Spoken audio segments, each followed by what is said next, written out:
I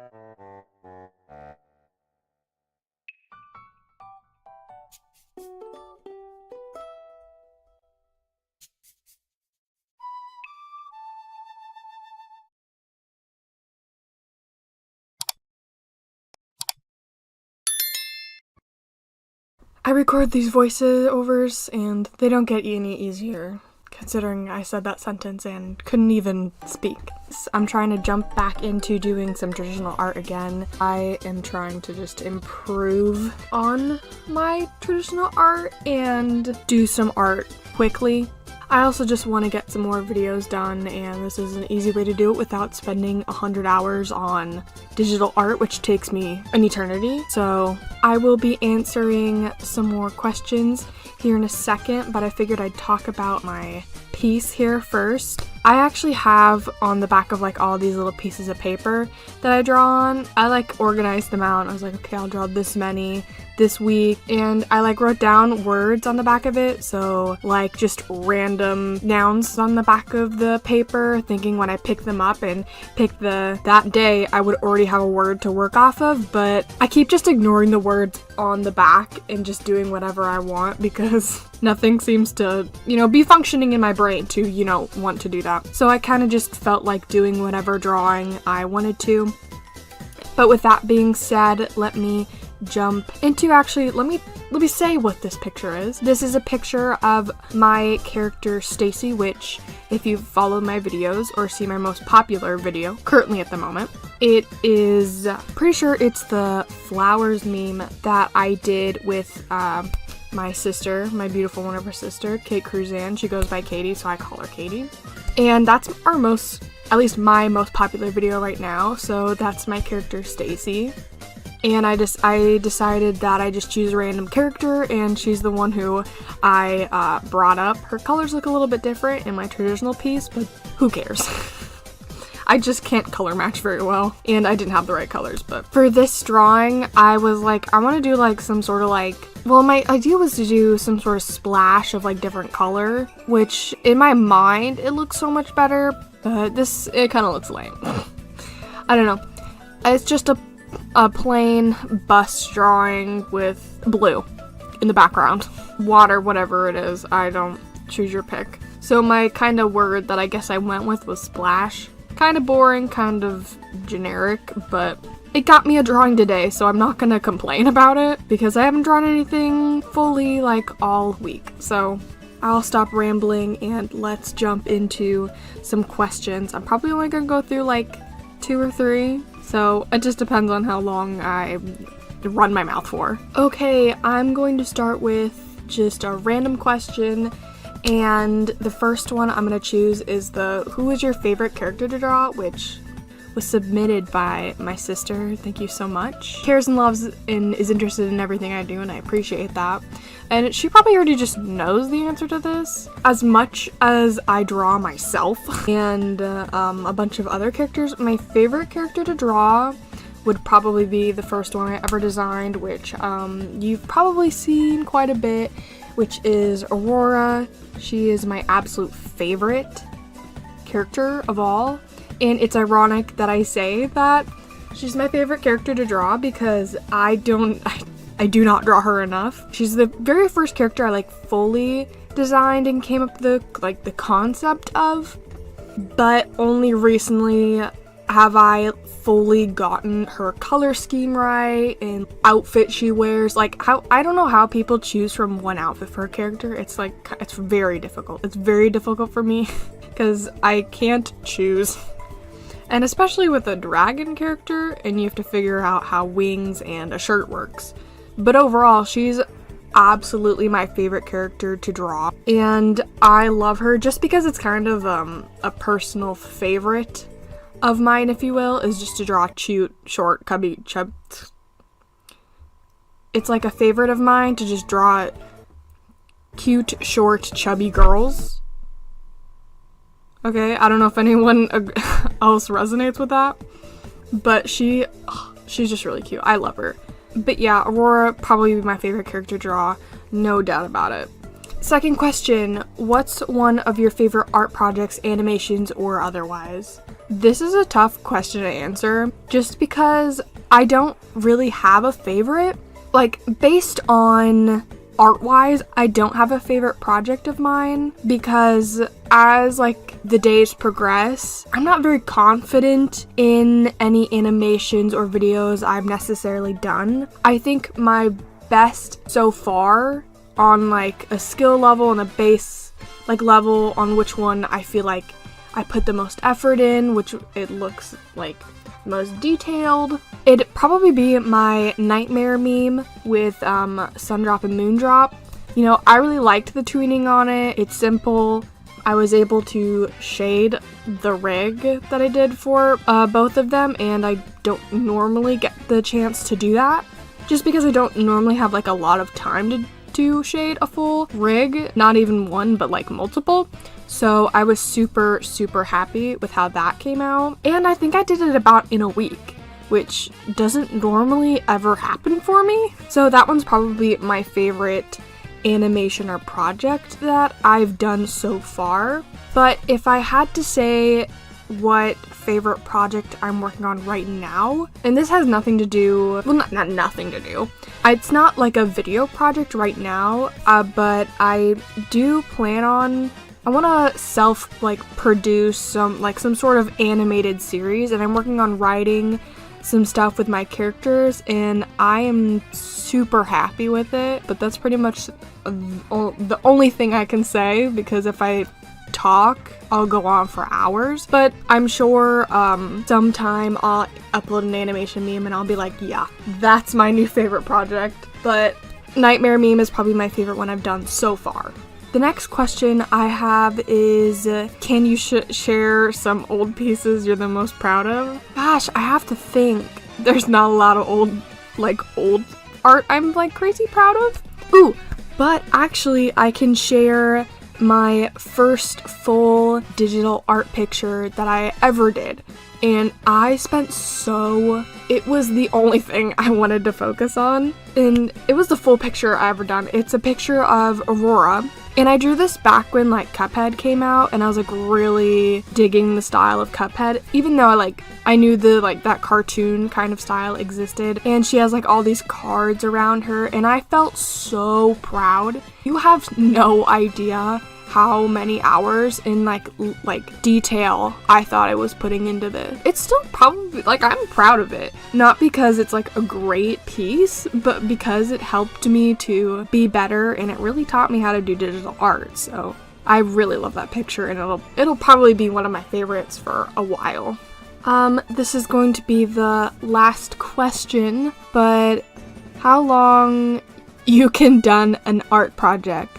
I think you mean how long do I work on a art project, which is I'm just assuming that's what you meant. God, I just should say years. I never finish anything.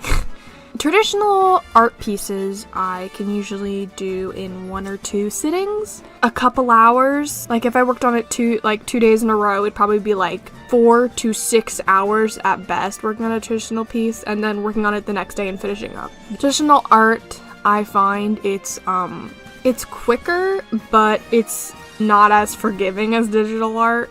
You can easily get rid of a mistake or go over it with something, but traditional art, it is, if you mess up once, it's like you don't even want to finish the piece. Like, what's the point? Or you can get to a point where you overwork and add too much, and you can't get rid of it. You've already added it, you know?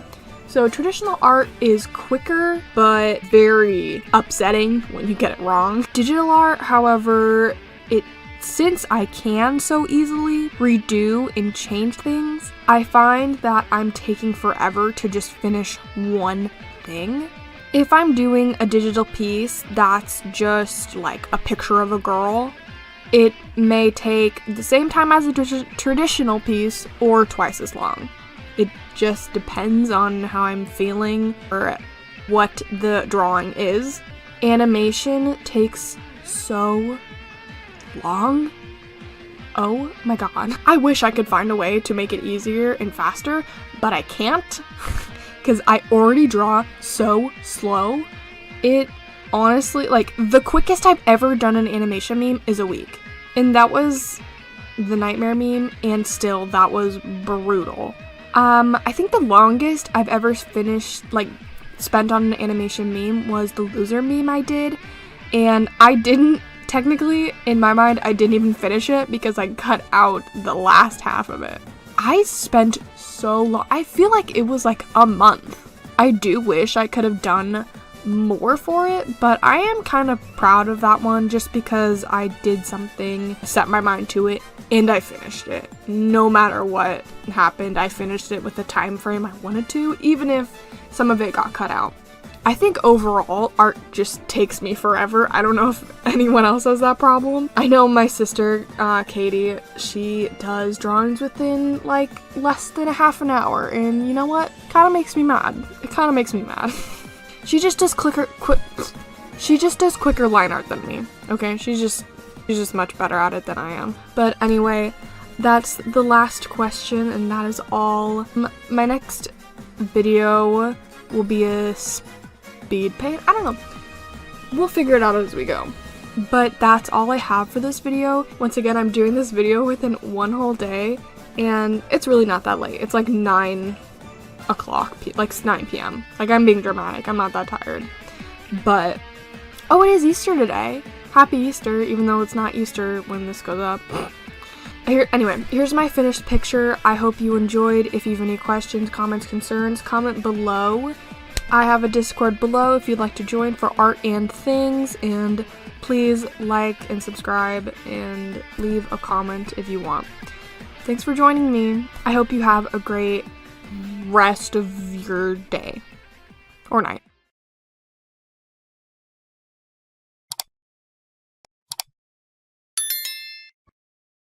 Today we have an ink drawing and a Q&A, so I'm just gonna cut to it and we'll get straight into it.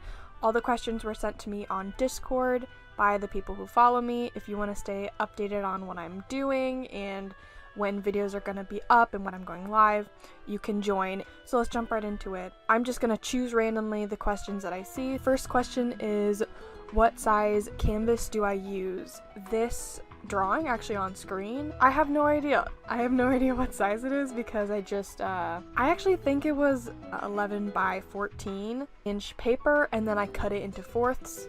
You do the math, okay? But for digital, I usually go with 11 by 14 inches if I'm just doing like a random drawing that I don't really necessarily need a phone sized background or a computer background. I'll do 11 by 14. If my pose is a bit taller, I'll make the canvas taller, but I usually go with a pretty decent sized canvas. I really hate working on small canvases, which I probably shouldn't do this, but I'm someone who like zooms in a lot and like make sure to get those details, but I'm working on refraining from zooming in because I work on things that aren't necessarily going to be seen in the full picture.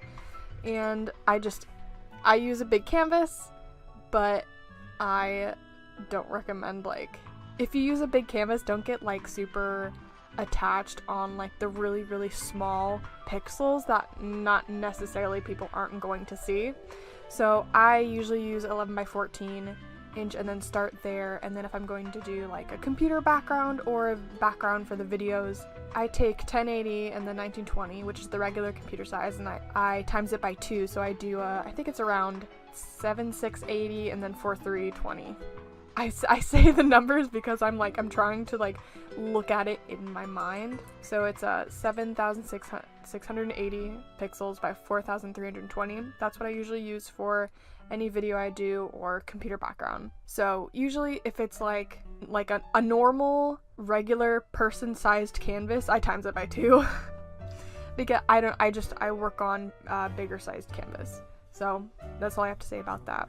Next question, what is your favorite art material or my art material? Definitely like to consider myself as someone who dabbles in all sorts of mediums. But if I had to choose a favorite, I'd probably break it down into categories. What's my favorite supply to like sketch with, which would be a pencil, duh. I don't know what, I mean, sometimes I use pen or colored pencil, but Pencil's usually my favorite, just a regular, you know, you can't go wrong with a pencil. And then probably I'd break it down to line art. Since the videos between I did like Inktober and stuff where I like had a paintbrush, I was like, I cannot line with this anymore. I need a dip pen. So I got me a great dip pen. I would probably say it's my favorite art material just because I feel like I could make a whole piece with just an ink pen and ink, and it's so fun. And because I would always struggle with like pen liners, like markers, and I wouldn't enjoy it. It takes so long, and it'd be forever. And if I wanted to change like the line width, I'd have to get, because if I had a bullet nib, I'd have to get the bigger sized one. And I was like, well, let me just try brush pens. But then I felt like they were very hard to control. And then after a while, brush pens, you can't get a thin line very well.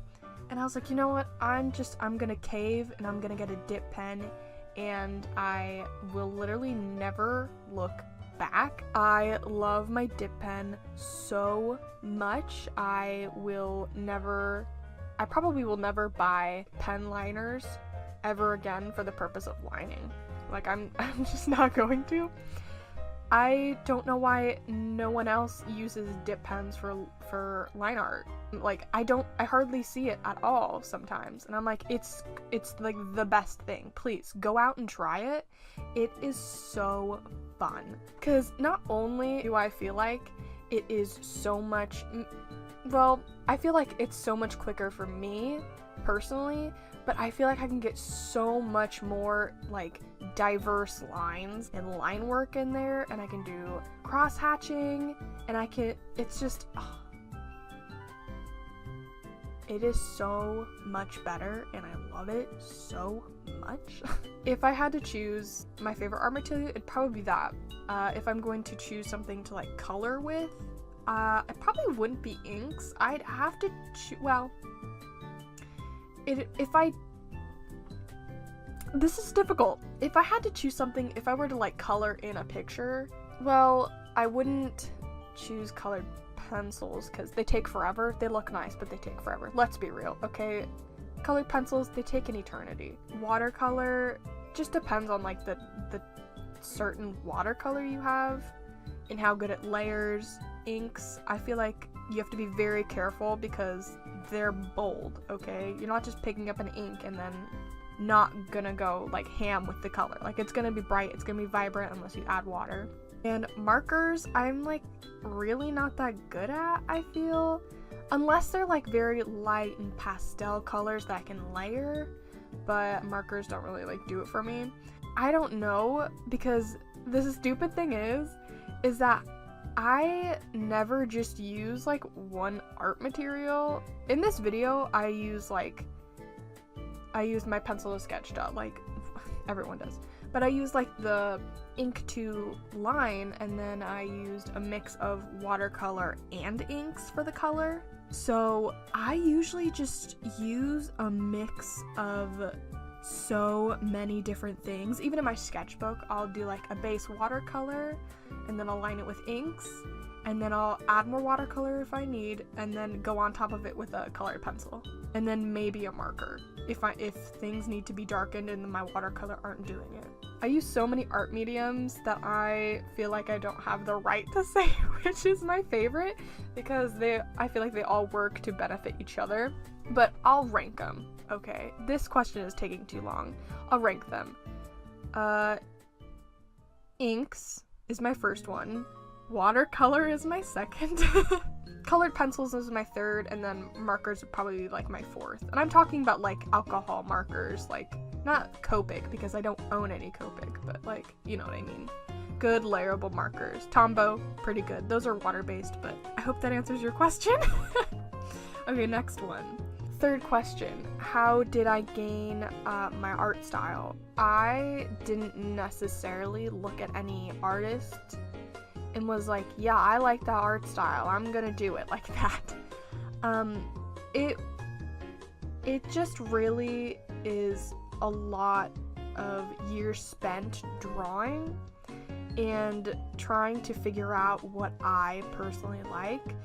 If I were to share my old art, which maybe I'll do for a video, I went through a lot of art styles, like a lot. I feel like biggest inspiration for me, art style wise, is, I don't know. I don't have like, there are artists who inspire me, but I don't want to say like my art style, ooh, it's so like different, because I feel like there's very small things that make it unique. Like, I feel proud of how I've achieved my art style, but I don't know how I've got here, guys. You know where you get somewhere and you're like, I don't know how we got here, but I'm not mad about it. It's just a lot of, here, I'll give it, I think this is a good way to explain it. My art style, and I feel like art styles for most people are like, you can usually see an artist's style in the way they look, or how they act, or how maybe they dress, or how their style, like actual personal style is. I don't know, I feel like my art style is very similar to my personality. I feel like it's very, you know, it's me. So when someone asks me like, how did I gain my art style? I feel like my art style has always been me. It's just me figuring out who that person is, you know? I keep saying, you know, I'm so sorry. I like stutter and I keep repeating words, but a lot of the thing in my art style is I capture those like big cartoon eyes, you know, the big ears, the very stylized hair and body, and I like to think that I'm somewhere in a balance of somewhat realistic and cartoon, but not like anime, you know? I don't know if I classify, I wouldn't classify my style as like super close to anime. I don't see it personally. I actually had someone in my, like, I'm going on a tangent. This is very old. In my school, someone was like, what anime style do you draw in? And I'm like, my own? I was like, what? I was like, do you think I'm just ripping off of someone's art style? Anyway, I don't really have like an art style that I looked at trying to come up with my own. It just kind of happened. But I will say, I did learn how to draw ears because of My Hero Academia.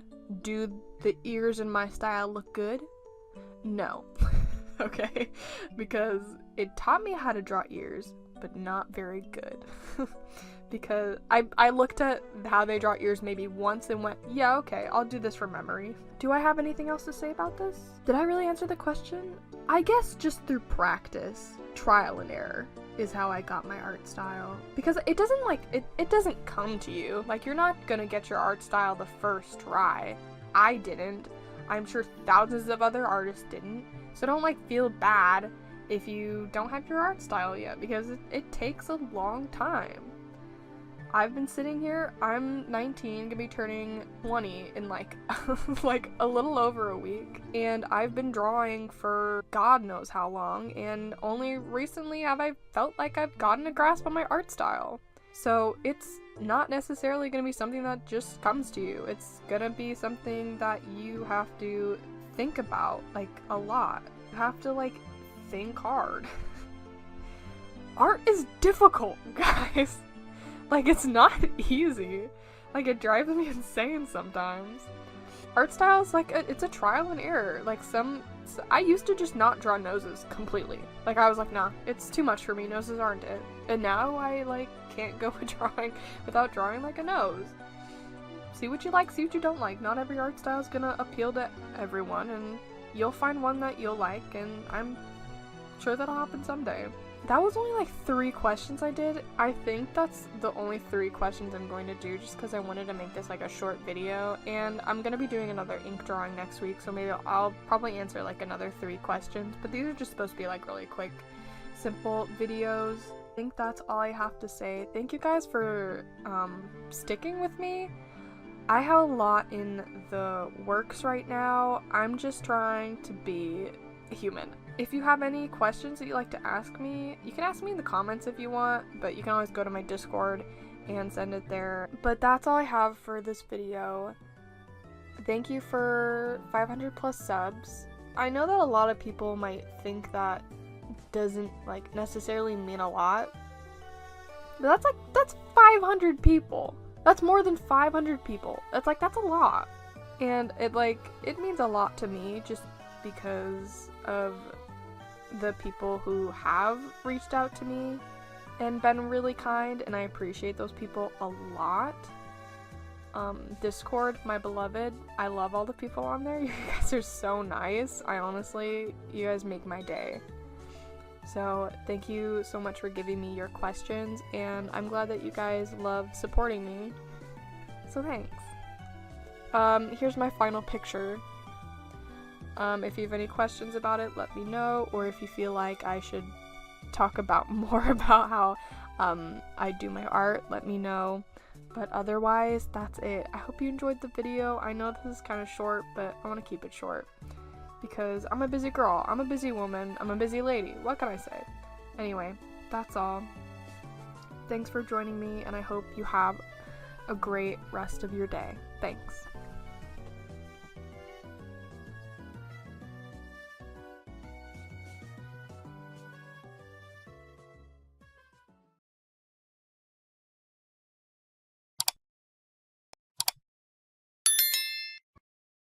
You know those days where you just find something that you're just so attached to when you're in a store and you're like, I need to do something with this, I need to find this, I need to buy this, I need to do something with it? I came across this in a dollar store. This is the dollar store, how good can it be?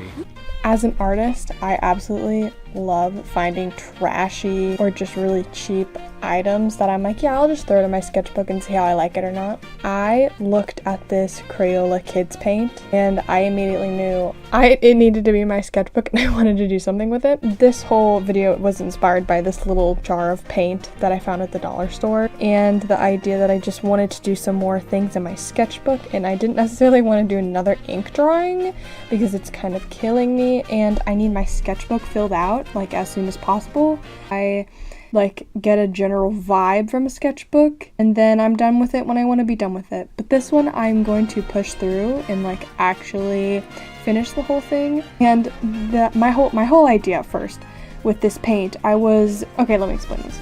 I wanted to draw me, my main artist character, and then the second version of it with my dragon character. I wanted to fuse those two, so everything that would be in purple would be my dragon character and then everything with the normal colors would just be my artist character. But I ended up just only drawing my artist character, which is fine because I really liked the end result. Not because that it gives me a story or says something, I just think it's so goofy and funny and I like how it looks.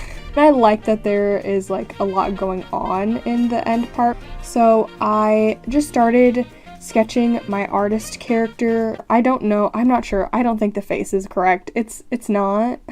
But it's a sketchbook, so what are you gonna do? The art supply that I wanted to be the most prominent was this purple Crayola kids paint, and it was washable, so if you stick water on top of it, of course it's going to pick back up the paint. So I didn't want to do another paint on top of it. So I was like, this just needs to be a whole layer of itself and just get it on there, and we'll see what I want to add or subtract around it. So my first thing was I'll get this sketch down and then I'll figure out where I want all these little blobs of paint to be. I never do this. I'm never this reckless. But I tested how transparent this paint would be, and I saw that it was quite transparent. Yeah, I was like, you know what? I'm gonna throw this over my sketch and just go for it. I am never that reckless. I'm never that brave. I'm usually pretty strict in the art policies that I have. I go by a strict step and I don't usually go beyond those boundaries. I took my sketch, put the paint on top of it, and then kind of just blobbed it wherever I wanted to. I could have gone so many different ways with it, but I just did what I felt like I wanted to do. A guilty pleasure kind of page where you're just kind of just putting on there what you want and not really caring necessarily how it looks. Just getting something done because you want to feel accomplished by the end of the day. And I mean, we're using kids paint. This isn't gonna be the next best masterpiece art that's ever happen in the history of the world. So I did my best in like trying to just this paint like randomly everywhere, and it kind of looks like jelly. I don't know. I just think that's funny. But funny part of why I liked this paint so much is because there was this whole shelf, like above it, it said Crayola paint, but there was this tiny jar. It was the only one on this like massive row of shelves. It was the only one, and I was like, you know what? It was destiny.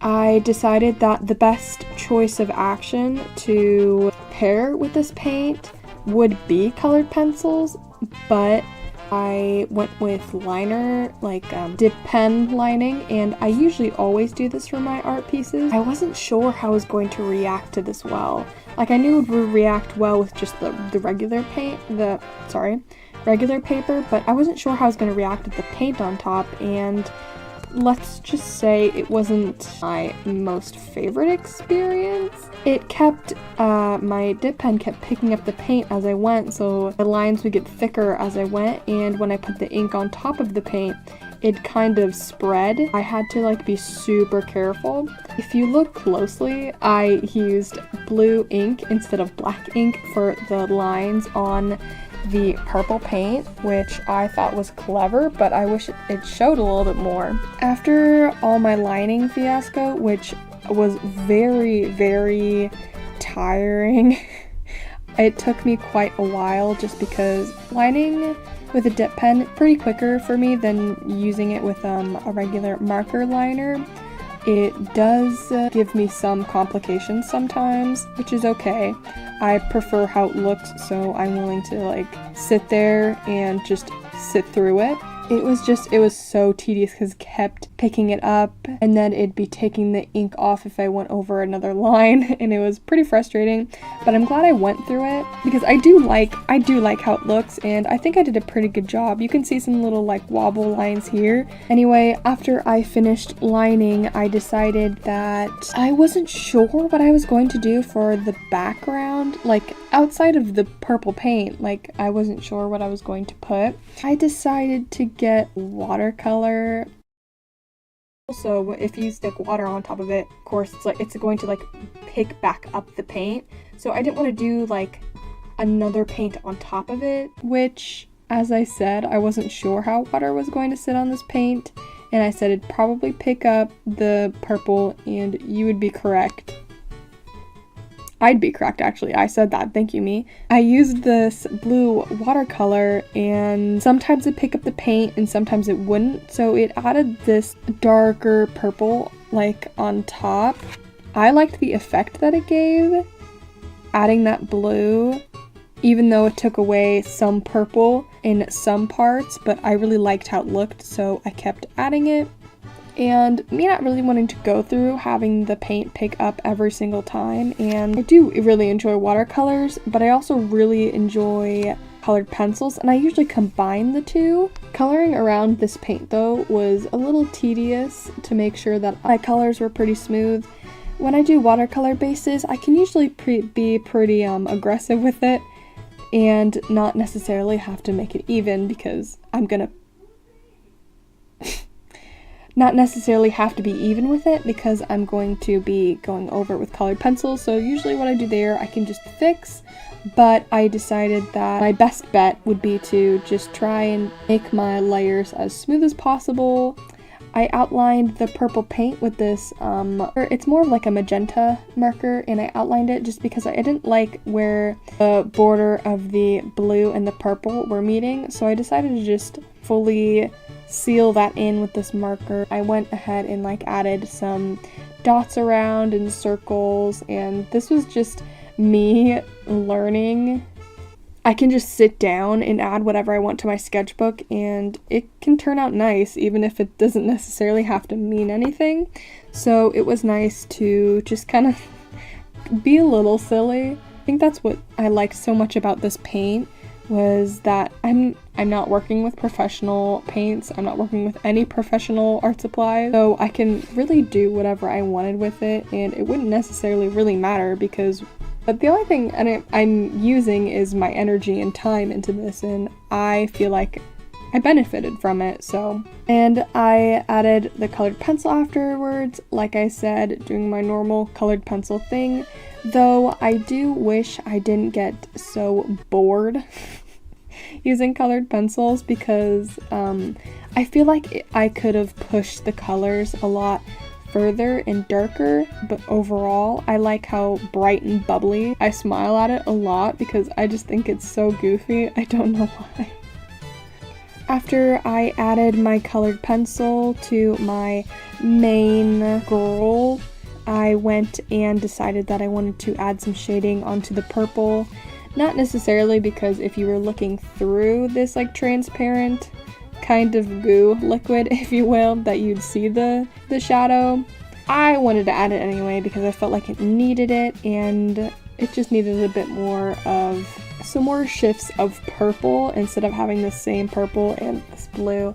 So I went ahead and added a cooler purple, and then I ended up adding a warmer magenta on top. I love this picture so much because as the line art was a little bit difficult, but nothing was too out of my reach. Everything was in my comfort zone. I felt like I accomplished something that I didn't struggle on and I didn't need to spend too long on. Something that I usually refrain from doing, I did. I grabbed my acrylic paint and I kind of just added white spots wherever I felt like it. It worked in this like picture, which is weird because it's never worked for me before, so why is it working now? There's an aesthetic to adding highlights to everything and anything. That is the final touch I added. So I hope you enjoyed this video. As always, thank you for joining me. If you have any questions, comments, concerns, let me know. I have a Discord below where we share art and we kind of talk about it, and if you want to stay notified on my uploads, you can go there. But thank you so much for watching. Please like, comment, and subscribe. Let me know if you like colored pencils, because I feel like sometimes I'm indifferent and I feel like I'm either the only one who likes colored pencils or I'm the only one who doesn't like colored pencils. It just seems to be a mood either way. But thank you for watching. That'll be all. I'll see you in the next one.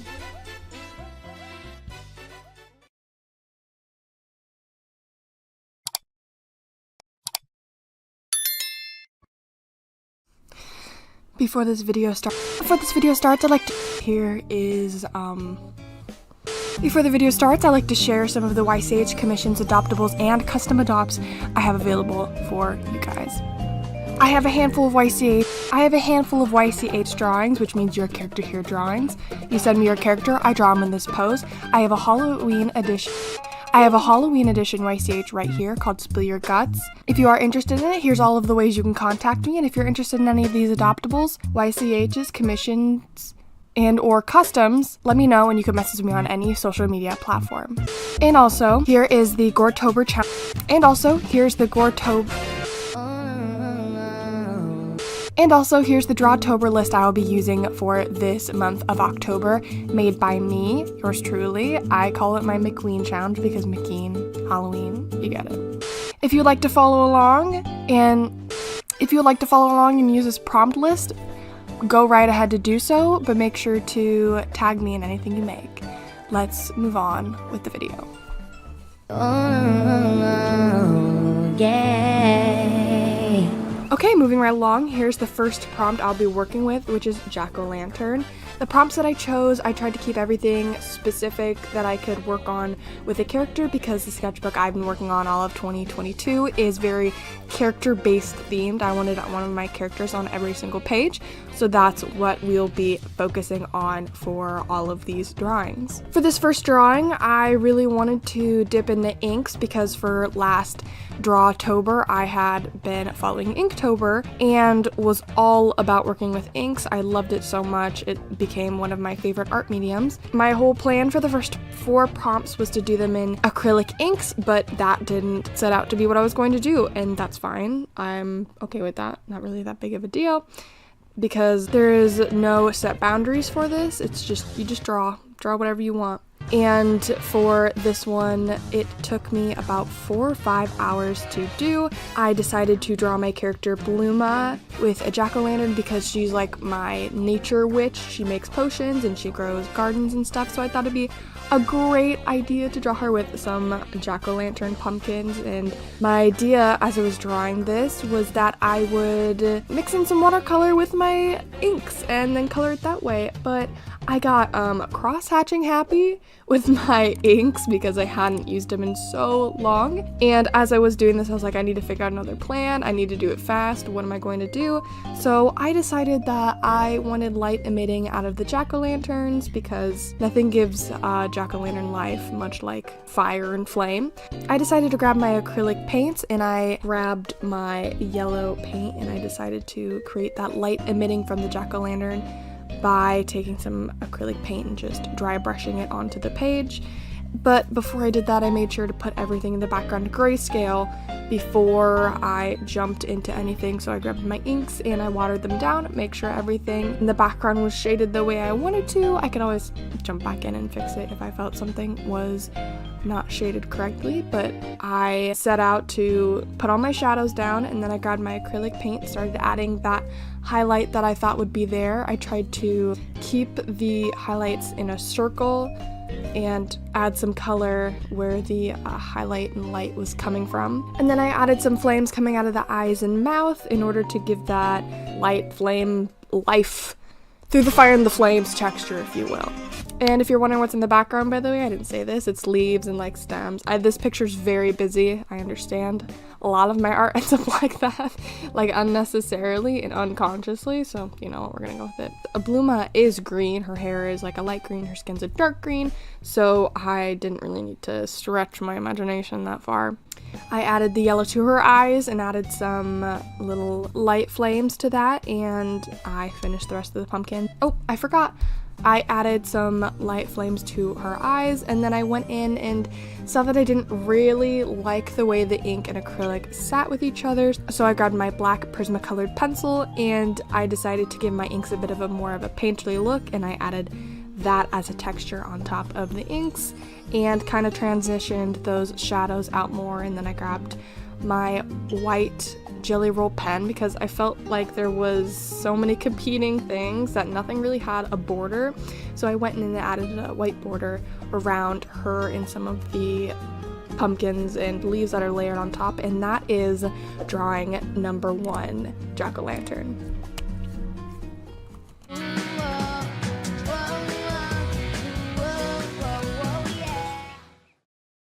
Our second prompt here is candy. Now this drawing is not my favorite of the bunch. It's actually probably my least favorite, but I realized that I have to do bad art in order to do good art, so I'm more okay with this drawing than I'm living with it. I'm truly living with it. I don't like it. It's okay. It's not my favorite, but we're moving on. First, I got my sketch down, which was a mess. I just didn't do a very good job with getting everything down, and then I went in and lined it, and the line art turned out pretty good. I'm not mad about it. I like it a lot, but I decided that I wanted to go for a pop art sticker kind of feel, so I grabbed my alcohol markers and it smudged, and I cannot tell you that I can't describe the just like a terrible feeling I had after just struggling through the sketch and then struggling through the line art and then having it smear on the face and then just throwing my marker on the desk and being like, I'm gonna cry.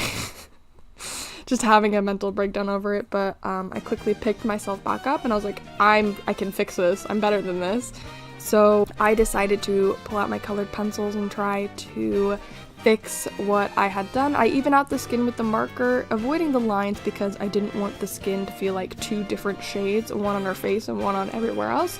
So I finished the marker there and I grabbed my colored pencils and just tried to shade the skin and add color everywhere else. The color choices here are okay, probably not my greatest. Claire's colors don't really look like this. Her hair is not orange.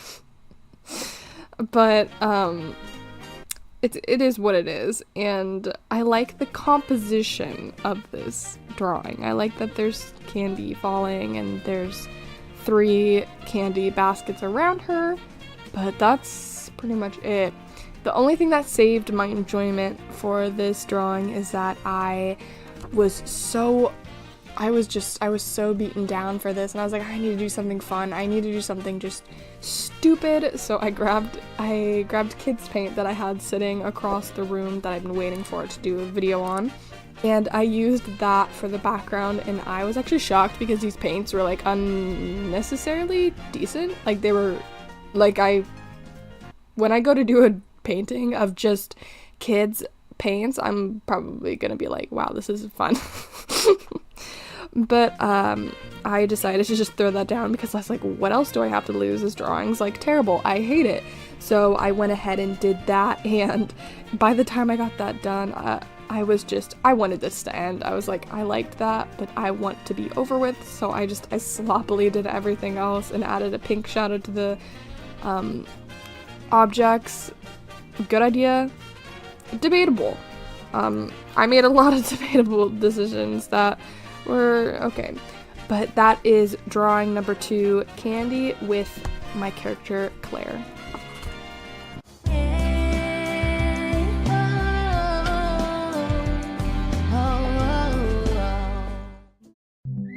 The prompt is, I forgot. The prompt for this drawing is skeleton, which has my lovely character Rosanna. You have seen her multiple times. I love her. She's my little Cyclops princess. Oh my gosh, she's adorable. Anyway, this is one of my favorite drawings of her. This is actually my favorite drawing I did for the first 4 days of McQueen Drawtober. And I was watching different YouTube videos of these artists doing like landscape and traveling artists just using watercolor, and I am not someone who can just use only watercolor. Like I'm not very good at it. Like I always have to have some sort of like line art before. But I decided to, give it a try because I was like, if my last drawing failed me, fine. And if this drawing fails me, at least I'm trying something new. So you live and you learn. But with all these artists, I noticed that they'd start out with like a colored pencil. So I went ahead and did that. I started out with my pink colored pencil. It's not a color erase colored pencil, but it'll do. And I started to get my basic shapes down with the watercolor. I was using the Derwent watercolor palette thing. It's not one of my favorite watercolor palettes, but it is now because of this drawing. I only used watercolor for painting Ro, except for the sketch, of course.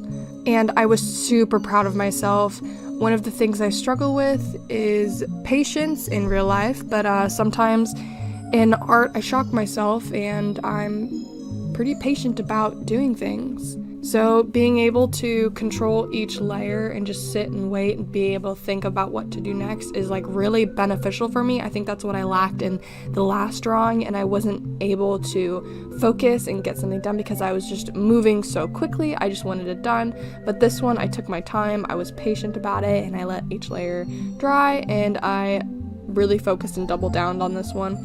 And you'll see that I added a black background, and the ending drawing, it changes. That's because I didn't like how the black and blue background I added looked.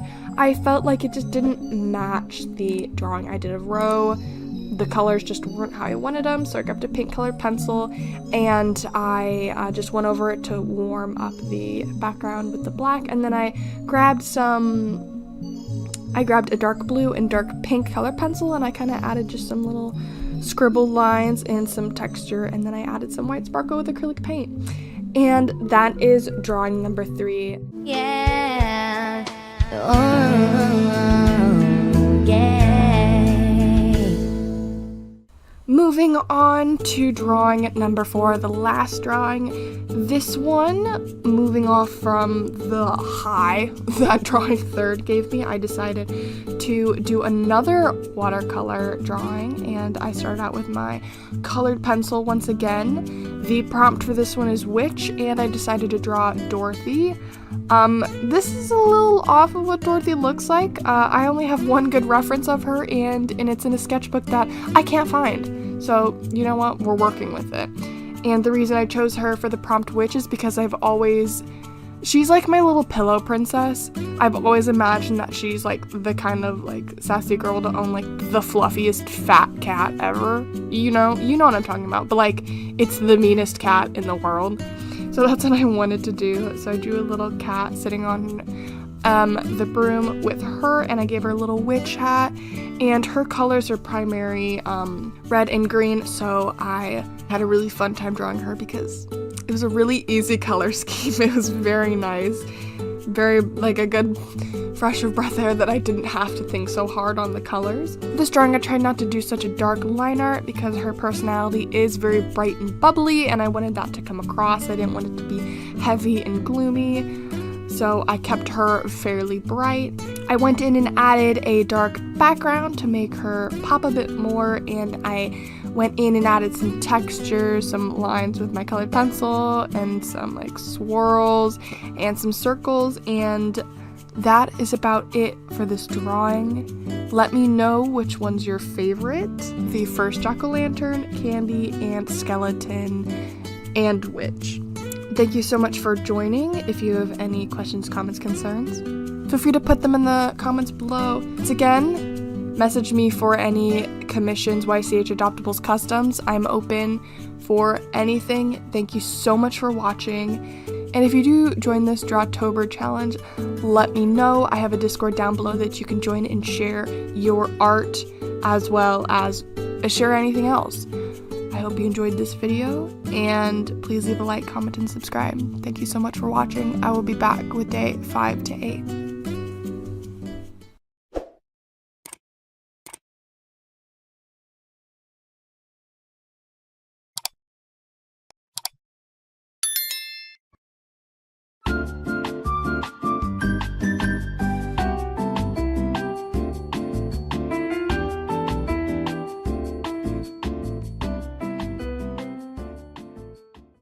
Before this video starts, I would like to preface that this whole idea and inspiration comes from Kitty Katara Creations, so if you want to go subscribe to her, go do that. She's lovely and she's my friend and I love her. Anyway, on with the video.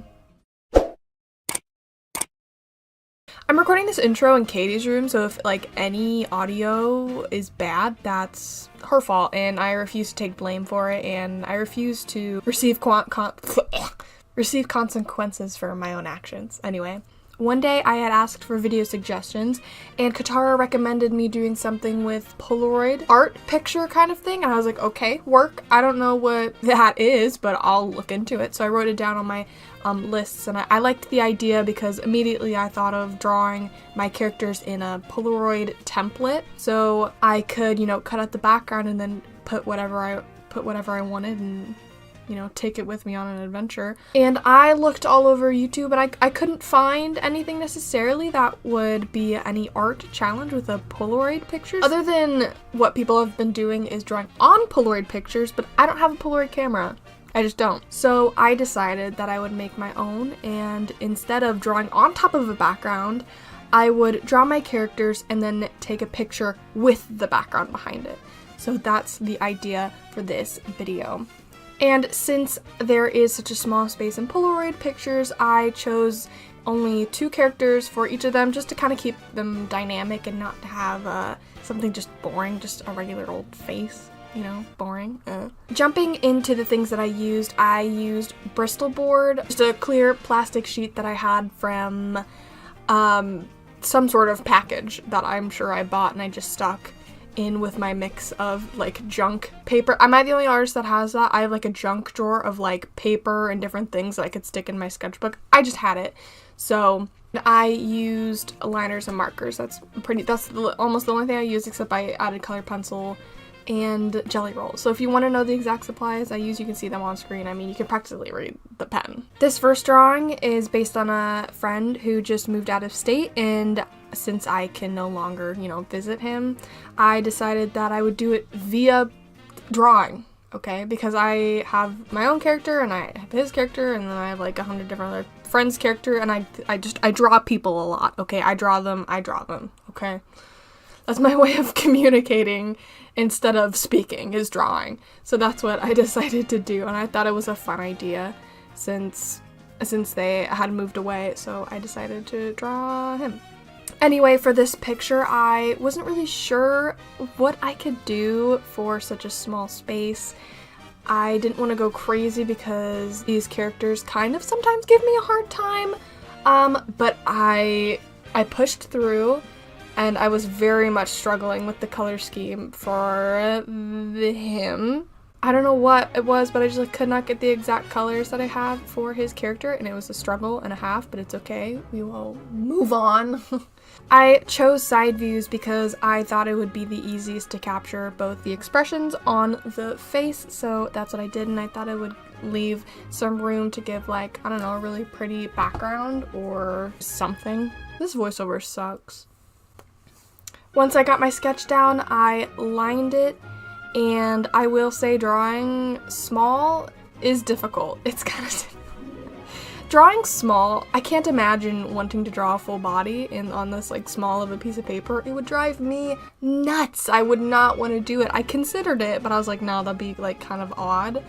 So I decided not to, and once I got my line art done and everything, I decided that markers was the best way to go because I kind of wanted it flat. I don't think any other art medium would have been as good because you can fill a lot of, yeah, you know, I don't want to explain it. And once I added my markers, I didn't really actually like the way all the colors looked together because I had a hard time choosing colors that were actually correct to the character. I grabbed my colored pencils and I tried to even that out as much as I could and, you know, add some shading.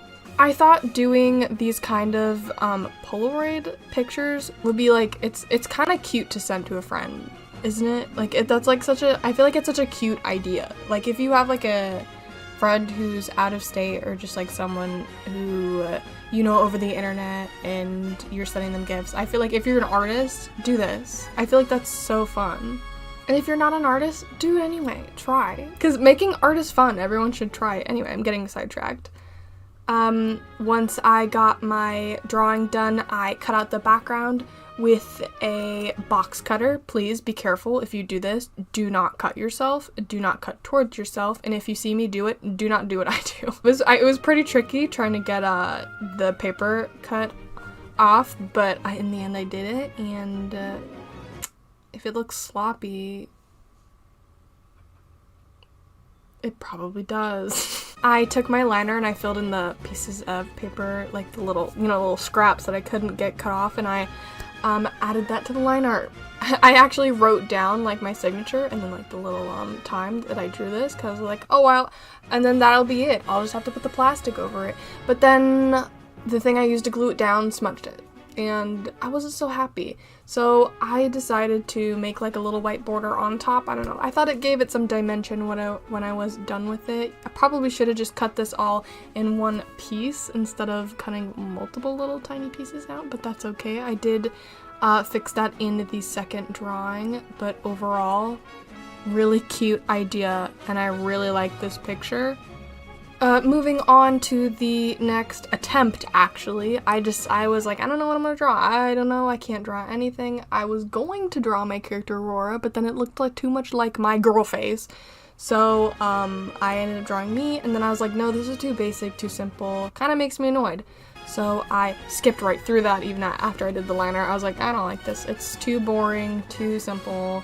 I needed something a little more fun, so my idea was to draw my characters Sapphire and Aurora, but I ended up actually drawing Sapphire and my little baby character Lady. She's my tiny little girl. I love her so much, and since Sapphire's so tall, I thought it'd be fun for her to like giving her a piggyback ride. So this picture is a little more dynamic when it comes to posing, and I wanted to do something a little more creative than just like 2 side views, because I wanted to show that you can be a little more creative than just drawing a face. So I decided to go with a pose with Lady on her shoulders and her pointing up into whatever in the sky, roof, ceiling, I don't know, choose what you want it to be.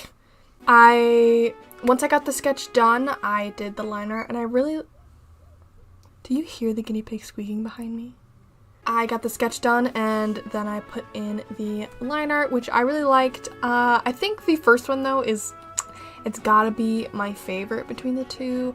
I don't know, I think I just had trouble choosing the colors on this one, too, and I didn't really like the way I just didn't like the way it looked, and that's fine. Not everything's gonna be my favorite, okay? We've determined on this channel that a lot of the art I make, I hate it, and that's okay. It's not okay. Anyway, I decided to, for this one, also grab my colored pencils and see if I can add some shading and make it better. You can decide if I made it better or worse. I probably made it worse, knowing me, but that's not gonna stop me. Overall, this drawing's okay, and I'm not mad about it because truly, could have gone worse. I cut out my background and I got my little plastic sheets, and I went ahead and glued that on like I did the first one and added a border on top. And before anyone screams at me that Polaroids are square and I'm not using a square piece of paper, shut up. The plastic sheet I had, I didn't want to waste any of it, so I just went ahead and made a bigger picture, like sue me, okay? Anyway, I got the plastic and border on there, and that is it for these 2 drawings. Let me know which one is your favorite. I hope you do this kind of, I don't know if I'd call it an art challenge. I mean, if you want to do it, you can. It's more of just like an art project that I decided to do. So if you decide to do this too, tag me. I'd love to see what you draw. And here is the last bit of the video where you can see me taking them out and showing them the world.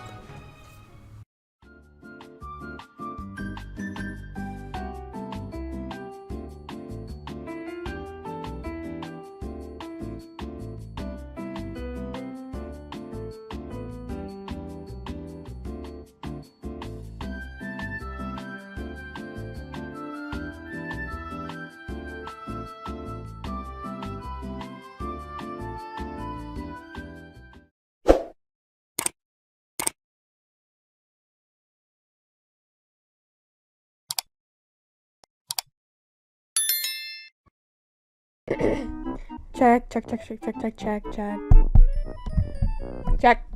You know when the best time to buy school supplies is and stationery supplies? Right when summer begins and you won't need to use those things. Hi, I'm Kirsty. This video, completely pointless, but it is something I made. Let's go. So I went to the store and I was like, the last video I really liked that I did traditional video with, I found some kids paint and was like, you know what? We're gonna go with it. So I was like, let's go to Walmart and see what we have. So I really could not find anything that I liked. Nothing was good at Walmart except these Crayola brush pens that I've seen before and I've wanted to try. But the stupid people at Walmart decided to put it on the highest shelf and I was too embarrassed to ask anyone to get it down for me. And it didn't have a price tag on it, and I'm not going to buy something that I don't know the price of. So I was just like, you know what, let's just move on and find something else. There was really like nothing good, like nothing was like speaking to me. So I just had like to grab like the stuff I was willing to pay for, and then I felt like it might work for a video, and if it didn't, I'll just use it as it was. Like regular stationery supplies. But this picture did turn out way better than I thought it would, so that is great. All of the supplies I did get were the Pen Gear brand. I thought it might be best if I bought stuff that came from the same kind of brand so I could see how well they worked together. And before I even start, I'm going to say that the pen kind of liner markers that I got, they're really good. I was pretty surprised with how well the black one worked. It was super smooth, super easy to use, so if you're a beginner artist and you're like, I need a really cheap liner and I want multiple color liners and you just want to start drawing, I feel like these liners work well. But on my sketchbook paper, the highlighters that I used to kind of color in, it kept smudging the liner, so these are kind of ones that will smear. That's the only flaw I had with it, except when I used it on regular computer paper, it didn't smear, but on my sketchbook paper, it did. So it might just be me, depending on which paper I used. So anyway, that's what I have to say about these supplies. Oh, the highlighters, very nice. One set is like, they come in the same box, but one set of the highlighters is more pastel and ones are like darker, but I used the majority of the pastels. I didn't really touch the darker ones. But overall, the supplies I used very good, and I already had sticky notes and like tape already sitting on my desk, so I just used regular stationery supplies that I needed to use in case I needed to add something. I started out with layering all of these kinds of pieces of paper. I used graph paper, I used regular computer paper, and then I grabbed my sticky notes and I make sure they were all going in the same kind of vertical direction. And this is the most like non-thinking art I've ever done. I was just like, looked up a Pinterest picture of my inspiration, and which I'll put in the description if you want to see, and I just kind of went for it and I was like, I want to mimic this kind of style with all these like different patterns, circles, and shapes. So that's what I did, and of course it wouldn't be my art if it didn't have a character somewhere on it. And this is kind of the point of the sketchbook that I'm working on right now, is that I have a character on each page.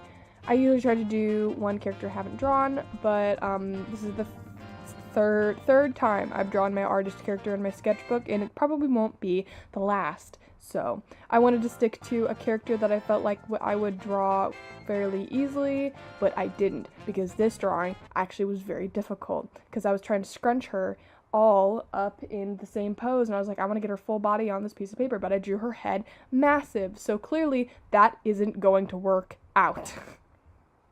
So I ended up just trying my best to get the majority of her on there. I wasn't really sure how I was going with this. I wasn't sure really what I was doing, but I know I wanted her to look a little smug because I was listening to music as I was drawing, and I was listening to the same song on loop over and over, and it was Hello Hello by Trixie Mattel. If you watch any of me and Kate's streams, you will know that for one of those streams, I was singing that song non-stop, and it was stuck in my head, and it's such a good song, and I really like it. So this whole time I was drawing this, I was listening to that song, kind of singing along. So my picture kind of brings that energy that song gives me. Since this is a stationary art challenge, I wanted to make it as close to the way I wanted to draw in like middle school and high school, like kind of things that I wanted to create, but just like didn't have the time with any of the supplies I had. And I also, growing up, I didn't have these supplies, okay? I didn't have these nice like push highlighters. I might have had like colorful pens, but I surely did not have these. And not saying that to my parents. My parents gave me all, like, everything I asked for. But, like, school was not this elite for me, okay? You're allowed to get, like, a cheap marker set that was washable and some cheap crayons with no highlighters or pens that were multicolored. Just, like, black, red, or blue. None of this rainbow stuff. But anyway. So I was like, let me just go into my roots here and I'll draw as I felt like I would doing this in like class. And a lot of tape, a lot of tape. I didn't have a glue stick, and I was like using any other form of like bonding this paper to this page would be illegal if it wasn't tape, because that's the thing I used the most trying to get things in my sketchbook. So this page she's a thick one, okay? There's a lot of tape on here. And I'm so shocked I didn't go through a whole roll of tape, to be honest. But this page is pretty simple, and it's pretty forward. It's a lot of patterns. It's a lot of chaos, I feel like, but that's what makes it good. Here, I didn't want to cover the whole background. I did because I spent a while on it. I don't want to just cover up the whole thing. So I made myself a little border around my picture, and I cut it out with a box cutter. People don't usually have box cutters when they're in school, but shut up. There's no other way for me to gonna get that, so. And I accidentally also cut off a little piece of the hair, and I was so sad, but I put it on, don't worry, it stays. She's not forever gone, she's just a little lost. Anyway, I taped that on, and I did my best. Also, I forgot to mention, life hack here, if you ever want to be able to close your sketchbook and not have a piece of paper bending in the middle of it, just cut the piece of paper in half and put one side on the other and one side on the other side. Not a big deal. It's pretty easy. Go do that if you need to. I'll wait. Anyway, I also wanted to add a border, which I already did in the process of adding the paper. I grabbed my masking tape and new wood stick, and I didn't want the marker to bleed through that I was going to use, so I stuck the masking tape and just draw on the masking tape as a border. Another life hack. There you go. I'm kind of just saving your sketchbooks here, don't mind me. As I was adding the picture in the middle, I was very like, this isn't done. I need more. What can I add more to this? And my brain went, you idiot.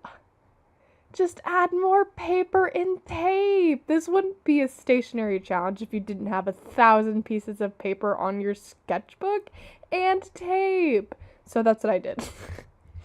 I was like I'm really into the way have you seen the font where it's like newspaper font is cut out, and it's like a different font every time, and it's like a different color?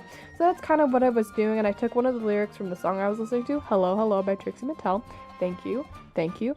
And I chose my favorite lyric in the song, and I went ahead and wrote all of the letters that I needed on the piece of paper. This was probably the most frustrating part, because I had to I wasn't just cutting the paper with the scissors, I was tearing it to make it look like it was torn out, and I kept tearing the pieces of paper in half. Because I'm just that good. Because I'm just that good of an artist. And then I'd draw the font and like the little letter, and sometimes I just wouldn't like it.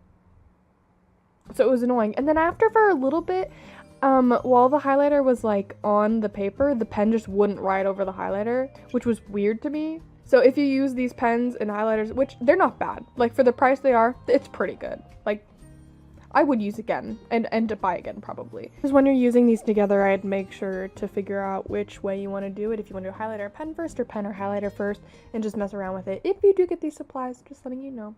But anyway. Oh, and mess around with paper you use, because sometimes different papers give you different scenarios. Anyway, I chose the lyric I wanted, and then I added it, and I used my little tape to add it. If these letters fall off in the future and the tape doesn't hold, I'm suing Scotch tape. No, I'm just kidding. I doubt they'll stay. Well, actually, they've stayed for about, I did this like 3 days ago, and I haven't had any problems with it. My sketchbook is now dummy thick, okay? And I added stuffing to my sketchbook, and this surely made it like dumb. Like, my sketchbook will not be able to close when I'm through with it. Okay? That's kind of the goal in the sketchbook, is it not, though? But anyway, this stationary kind of sketchbook challenge was such a good way to like start like summer drawing, I feel, because it's like school's wrapping up, and I'm not someone who's in school currently, but I do love the energy that school brings when I was in it and drawing and ignoring every single responsibility I had because I was too busy drawing and playing Minecraft. And I hold no regret for that. Anyway, this is my final drawing. I hope you enjoyed me rambling on about it. Thank you. Thank you for all the support you guys give me. I love you a lot. And my next video will be an animation meme. I'm trying to do traditional art, animation meme, speed draw. Traditional art, animation meme, speed draw. Just to keep our schedule consistent. Thank you. Thank you. Thank you for watching. Here's my final drawing. I hope you have a great rest of your day. Bye.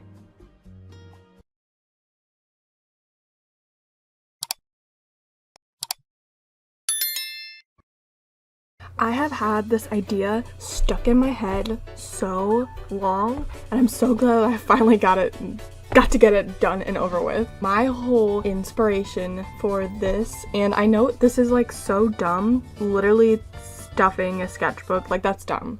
Can we agree? It's dumb. I am someone who has like stupid art supplies or like silly things sitting around and hoarding all of it. And my sister has like fabric, felt, and stuffing that she had sitting around, and I was like, can I borrow that? And she's like, go for it.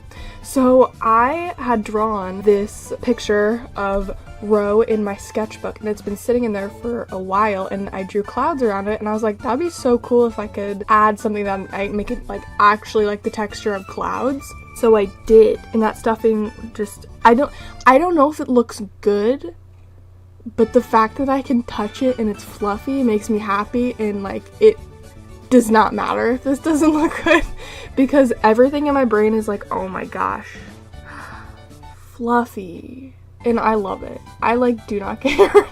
I went through this whole thing knowing that I was like, I'm about to stuff my sketchbook literally. So I'll take you along on how I filled this entire sketchbook spread. So this picture, actually remember, this was inspired by a Pinterest picture, which I thought was so cute, and I will put in the description and on screen. Hi, hello.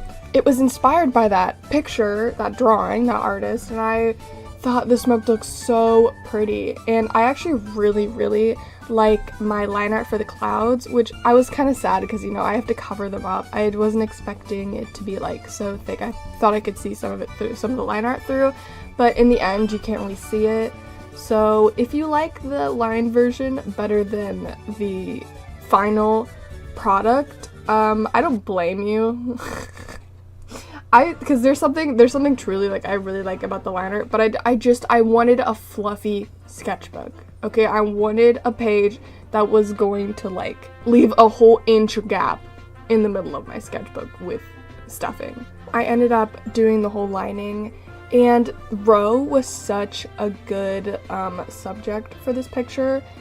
Not because like clouds go with her, I just think she's so pretty. She's quite one of the easiest side views of characters I have, especially since she's a Cyclops. She's more of my nature vibes character, that's why she has like a flower crown and like very flowy clothes, but you can't see it here because I didn't draw it, because that would have been too much work.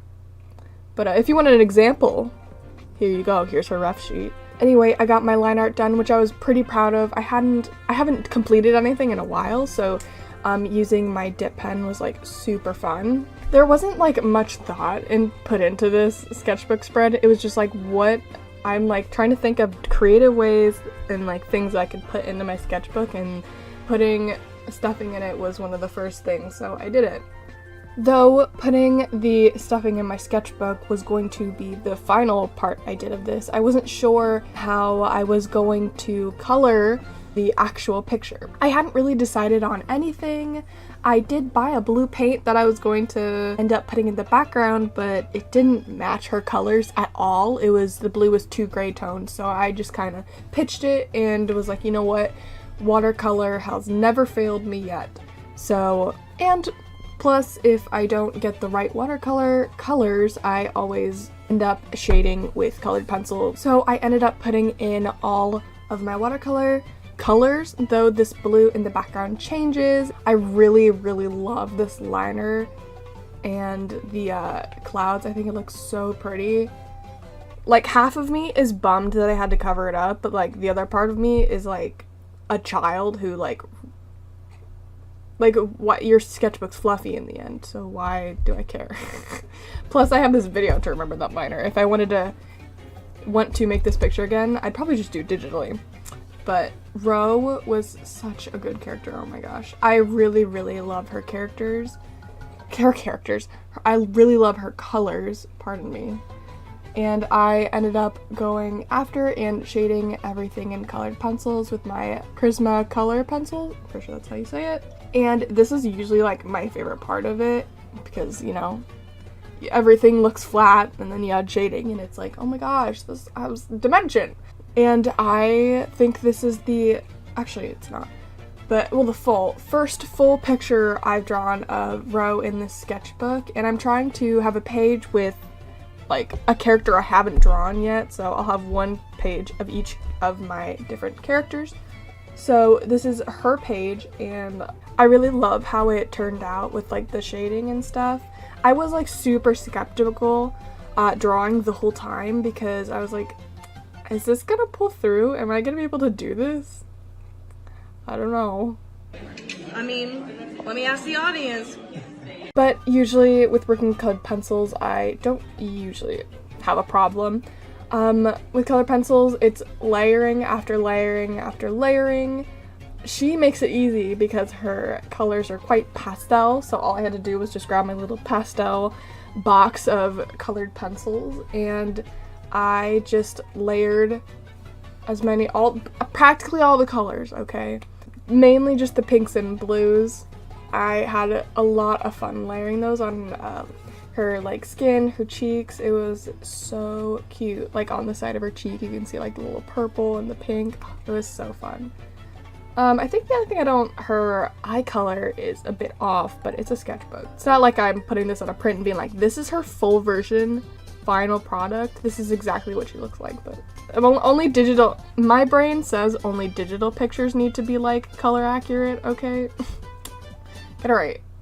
I really loved doing this because first of all, I'm trying to get my sketchbook finished, but second of all, I am trying to create like, not only do I want to finish my sketchbook, but I want to have like a stupid fun way of doing it, and I thought this was pretty fun. The whole thing only took me like 3 to 4 hours. I know that's long. That seems like a really long time, but like you have to understand, I'm the slowest artist that exists on this earth. Like, I'm not even kidding you. That's like super quick for me, okay? But I really enjoyed shading this. One thing I always do is I always shade white with blue, so if you're curious about that or how you shade the color white, which someone's asked me before, I never use the color black for shading. It's like a rule I have, just don't do it unless you're shading white, gray, and black, then you can use black.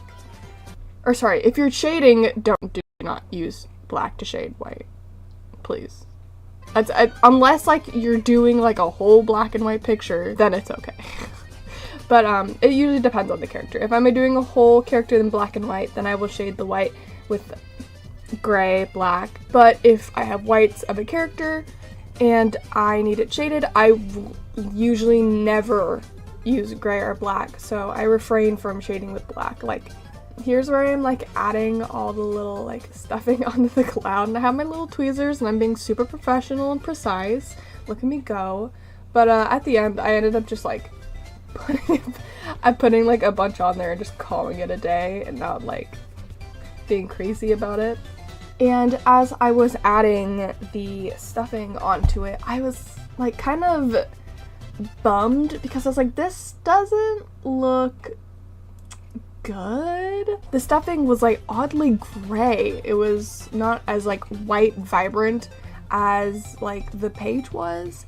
So I really didn't like it with the blue in the background because it was lighter than the stuffing. So I end up going with just a black paint once I add all of the stuffing on it and just putting it on there as like a last hope for me to like this page. And I really like it. I don't know if anyone else really likes it, but I mean, come on now.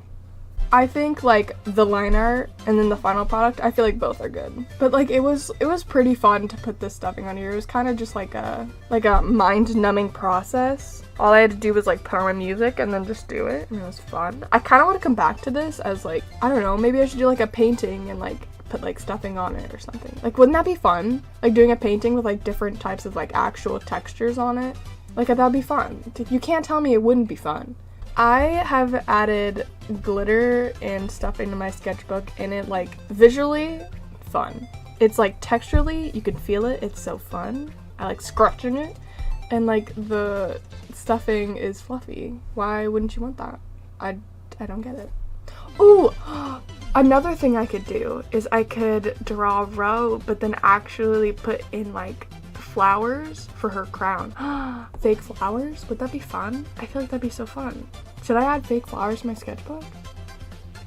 That'd be kind of fun. I mean, that's not like a new concept. People have done that before. But that would be kind of fun. Or like do the actual gem for her necklace. I actually have that. Like have those? Oh, that'd be fun. If anyone comes up with like different ways I can stick things into my sketchbook, let me know.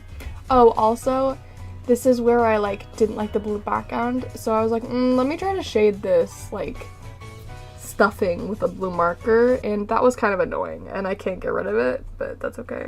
It wasn't like I was trying to solve the situation in the moment, and it didn't work. So after I add the black, I'm like, great. I have these blue spots on like only one part of the clouds, and you can't really notice it. You notice it more on camera than you do like actually in person, but it's fine. At the end of putting stuffing like on all the clouds, I put like the most on the first cloud, and then the rest of them like don't have as much. But here I'm adding that black paint, and I feel like it makes it so much better just because like you can see what's happening, and it kind of lets Ro's colors pop some more, and the shape of the clouds you can see a lot better. I thought that was so like an improvement. We improved. That was pretty cute. I've been trying to avoid using black as a background for my sketchbooks just because I've done it a lot to make like colors pop, or like, you know, I just need, because I have this like massive bottle of black paint, and like it's the one that I have the most of. Why wouldn't I use that one instead of wasting other colors? So I did my best painting around, trying not to get on like the stuffing parts and on her, and I add little dots on the background, and it's really cute. I don't know if this is an improvement from the line art, or if like I should have just left it and not added the stuffing, but once again, I can't help myself. When I have stupid crazy ideas, I want to do it. But Ro definitely made this picture worth it. I don't know if I would have liked it with any other character, to be honest. I feel like this is a very like a trashy version of what I normally do in my sketchbooks.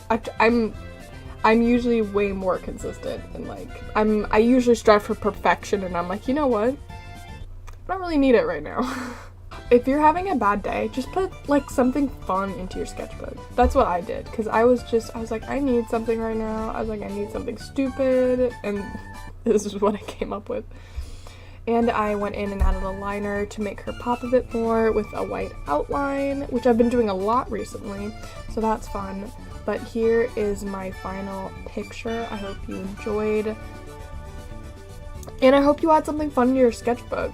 But that is all I have for today. Thank you for joining. Thank you for listening. Thank you for watching this process. I hope you have a great rest of your day.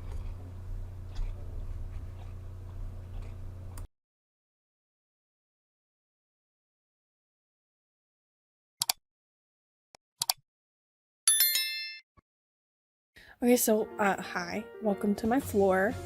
Before I start this video, this is purely for me. This is for Chrissy.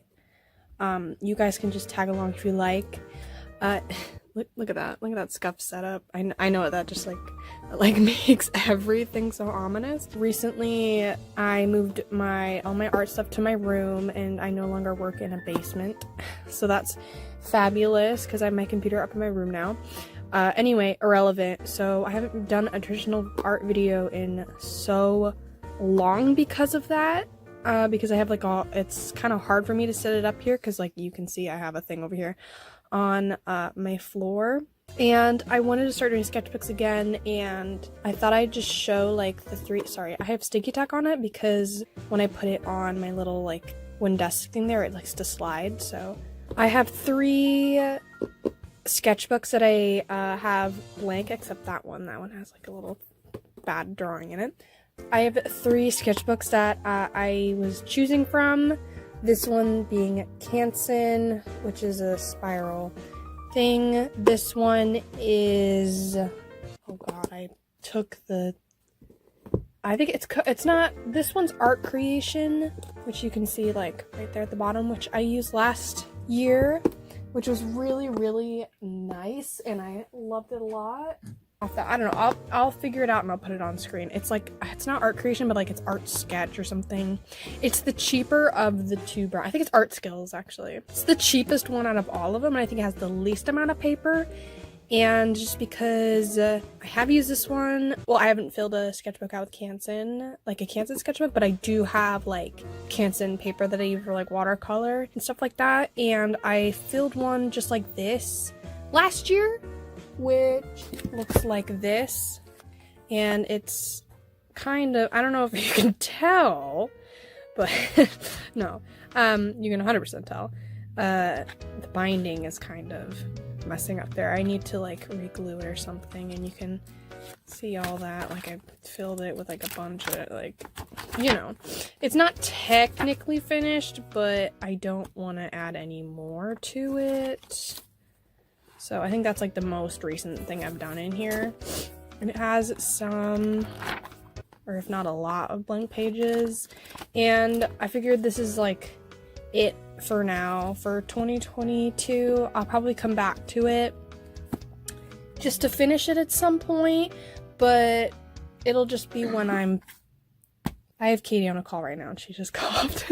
It will be whenever I feel like it. So it's not like a mandatory thing, and I haven't drawn in a really long time purposefully in a sketchbook, so I feel like, you know, since it's a new year, we're gonna do a new one, and I think I'm gonna do this one because it's the least offensive to me. Not offensive and like these 2 are bad, but like I think if I ruined it, I wouldn't be like sad about it, you know? I'd be like, it's whatever, because I got this for Christmas, and Mom got it like the dollar store. I think they had that there, so it's got a little pocket to it right up there.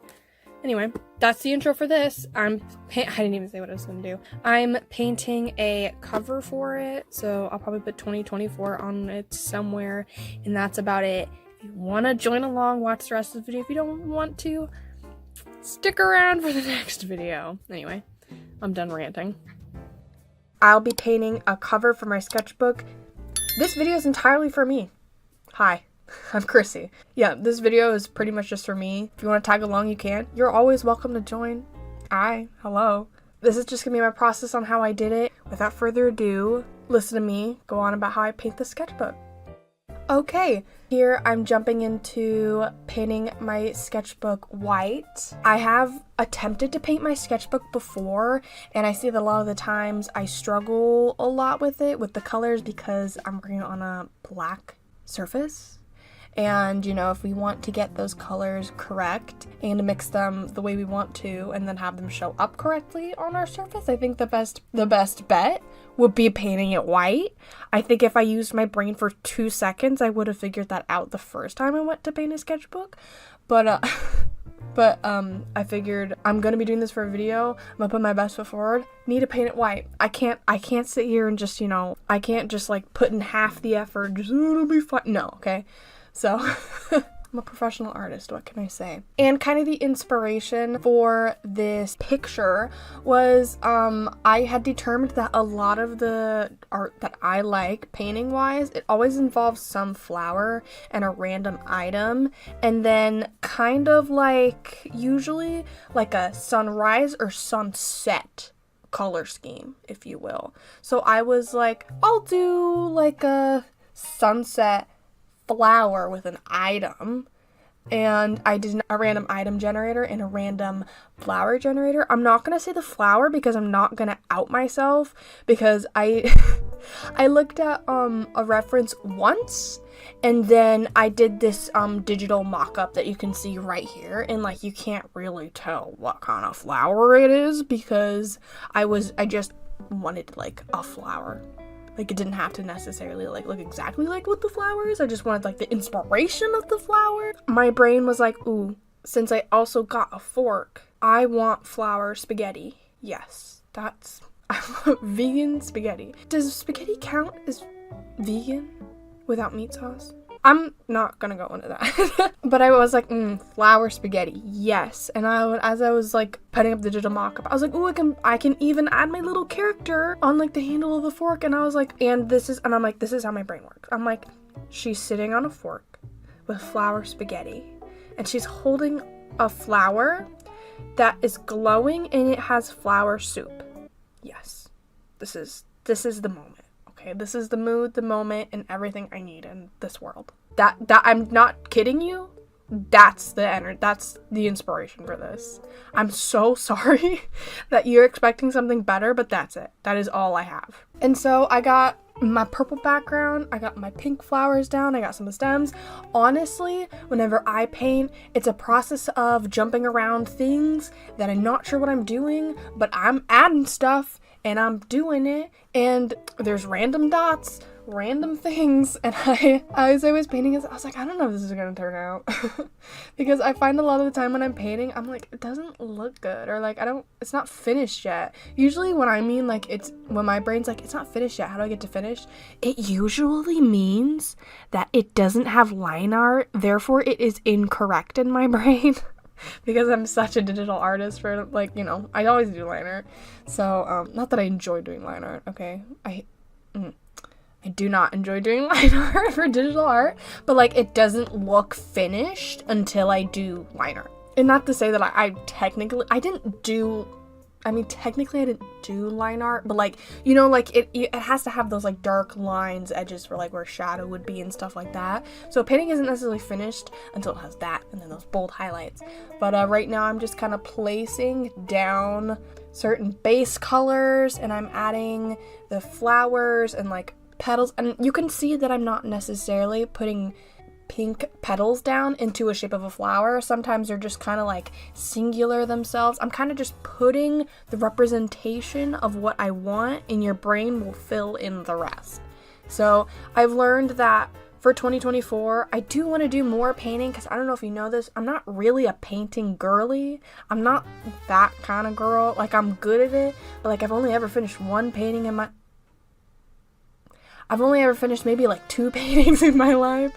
So, not really that kind of girl, but I want to be. Not necessarily that I want to be a good, like, painter. I just want to be someone who finishes something for once in her life. So, this was a good step in that direction, and I really wanted it to be off the whim, loose. I didn't want to be so stuck in my brain. That's why I thought the perfect thing to do was to stick to those like 3 elements that I had said, with like the color palette, sunrise and sunset, and then like a flower, and then an item. And then my brain will fill in the rest of whatever needs to make it creative, because I'm on crack. No, don't say that. Because my brain usually just like comes up with something stupid. There you go. So once I add my base colors, and you can see that I put these like dots kind of over like the purple background and stuff. I put like dots of like kind of colors in the background because I was hoping that it would help fill that space. Not necessarily that I'm painting a certain item there, but the fact that your brain will immediately be like, oh, there's something there that's in like the background that's not necessarily important to the foreground. Am I using those words correctly? I think I am. I'm a fake artist. Anyway.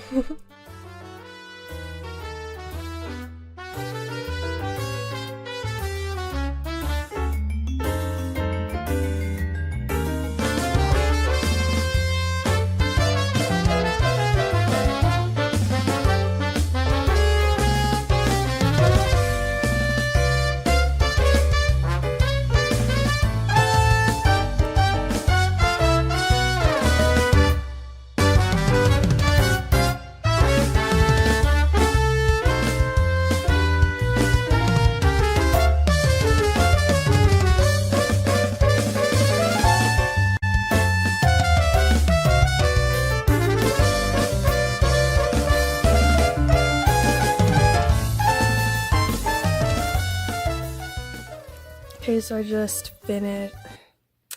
That's my camera. I just finished Too Close, working and painting that. It was my first, like, sitting down, finishing it. I'll be finishing the rest tomorrow. It is December 2nd. It's 10 o'clock. I think it's cute. I like it. I call it flour spaghetti. Thank you and good night. I know, I feel bad for stopping because I hate wasting any kind of paint, but I haven't painted in so long, and just doing like, I know it's like the size of my hand. That's like how big it is. This is awful. But I just don't paint that often, so like I don't want to sit here like so constantly and like have to finish this, because my goal is to finish painting it tomorrow, and I won't have all day because I am a church lady. I am a church goer. So I will be gone the first half of the day, and I'll be finishing it that half of the day, and then the 4th I will be doing a voiceover editing a video, and then I'll go up the 5th. So yeah, it's kind of my day. There we go. Hi, bud. Hi, bud. Hi. Hi. You're the reason I didn't do oil paint, because that would not be good for your little sniffers, your little snuffers. Yes. Anyway, there's all my random paint. I think it's cute.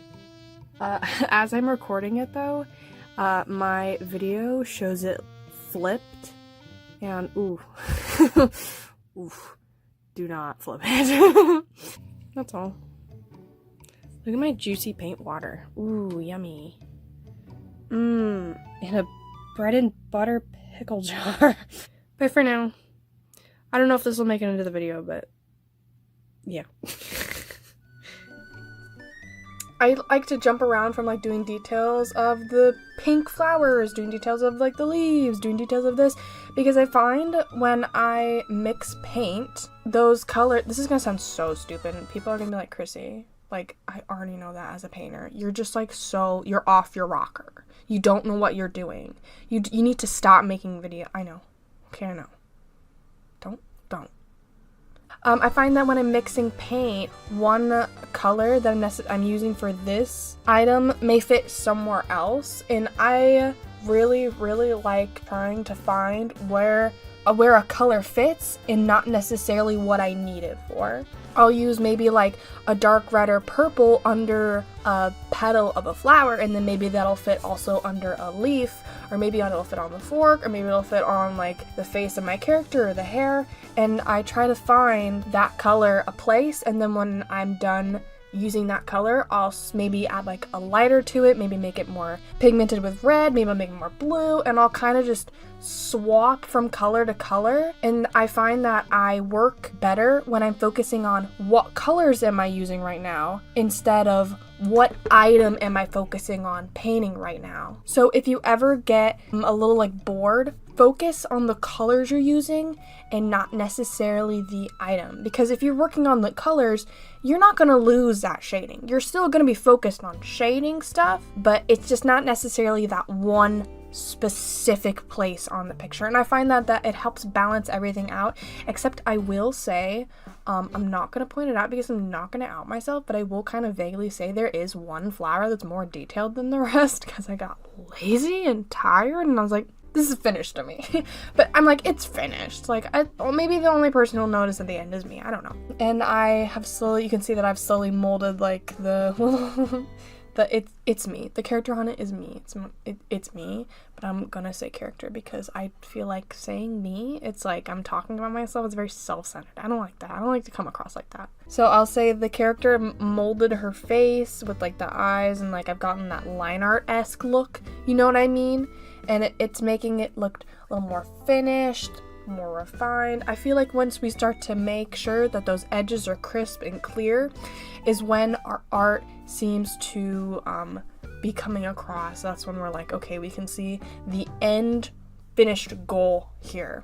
I really like this painting because, for one, it's a really cute sketchbook cover. Like, I'm not gonna lie, it's cute. I was gonna add 2024 somewhere on it, but I was just like, let's just leave it. Let's just leave it. I like it because it's not necessarily something I just come up with, like, offhand, you know? Like, my brain's not, ooh, flower spaghetti, when I don't have, like, the inspiration of a flower and a fork, you know?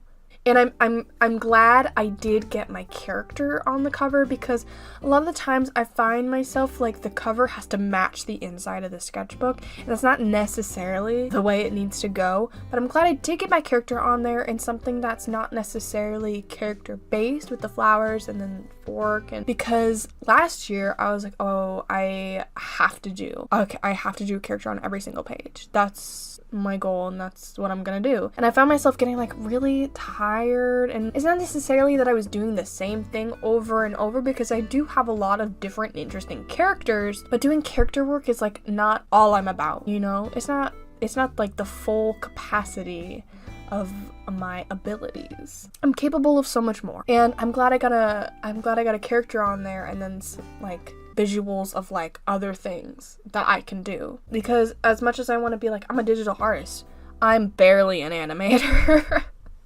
But I can also do this, and I can make a painting on a sketchbook look nice. And I'm sorry if I am also talking about things that are like not necessarily specific to the painting. I have a lot more to say digitally because I know my process, I know my steps. I've been doing it for so long that I know what goes into it, and I know what I need to be thinking about. But honestly, I don't know that much about painting. I'm talking about like digital art, not necessarily animation, but digital painting, digital drawing. I know much more that goes into that than I do painting, because I know my step process. And I have realized throughout that stuff that I don't do necessarily intentionally, I have realized the, fundamentals that lie in that. And I don't know that in painting. I'm kind of just, saying what I feel and what had happened. So there you go. There's my final thing. You can see all that line art that has the crisp edges, and you can see the little like bush that's on the left side that kind of, some parts are like a little sketchy, a little like you could put a little more paint here, but like she's done. Okay, she's done. We're not gonna talk about her anymore, okay? She's what she needs to be, and she's fulfilled by it. Anyway, I added that light behind her. I hadn't planned on doing that at the beginning, but then I realized you can't really see her hair, so I put that light behind her, and I wanted the flower to look like it's emitting light. I don't necessarily love the light next to the fork. I think it's very similar to that color, and it kind of bothers me, but I'm not gonna do anything about it.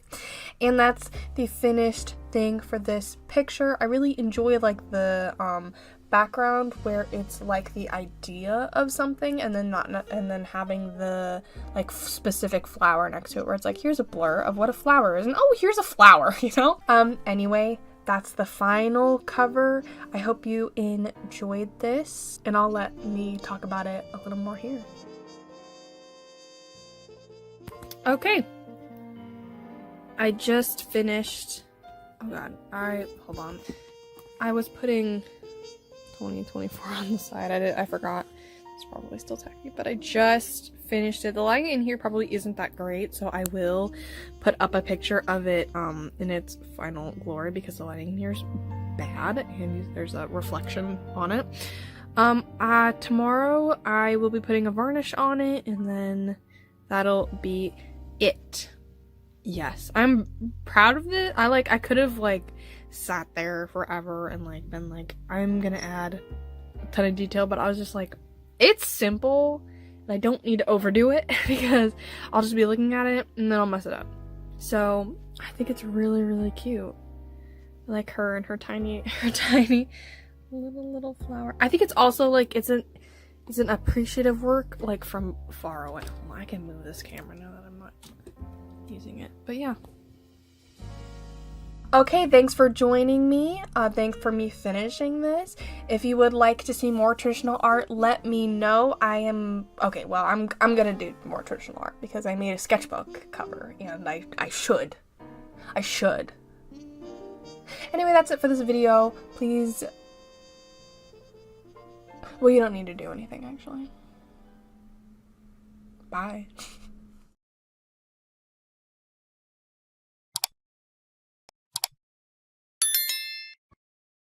It is officially 2024. We are almost 1 month into this whole mess, so let's get right into it. Okay, so before this video starts, as per usual, these traditional art videos are specifically for Chrissy. I do not know what half the time I put into these, and it's kind of just a mishmash of clips and recordings and footage and voiceovers and blah blah blah blah blah. If you didn't tune into the last one, this is the first thing I did for 2024. Technically, I painted it in the end of 2023, but it was my sketchbook for 2024. Let's see, it even has 2024 on the side. Let's see if I can get the sucker open. I started it, and then in true Chrissy fashion, didn't like how I started it. And I haven't really touched it since. You guys are probably like, oh my god, Chrissy, it's so good. Why would you not touch it? I'm not taking questions at this time. You can see there's me, Ro, Lady, there's Froggy, Lexi, Sapphire, just a whole bunch of mishmash of stuff. But I did not make that design, just wanna, there's the OG design, that person. I saw this and really liked it, and then I was like, I have to credit that person because that's so freaking cute.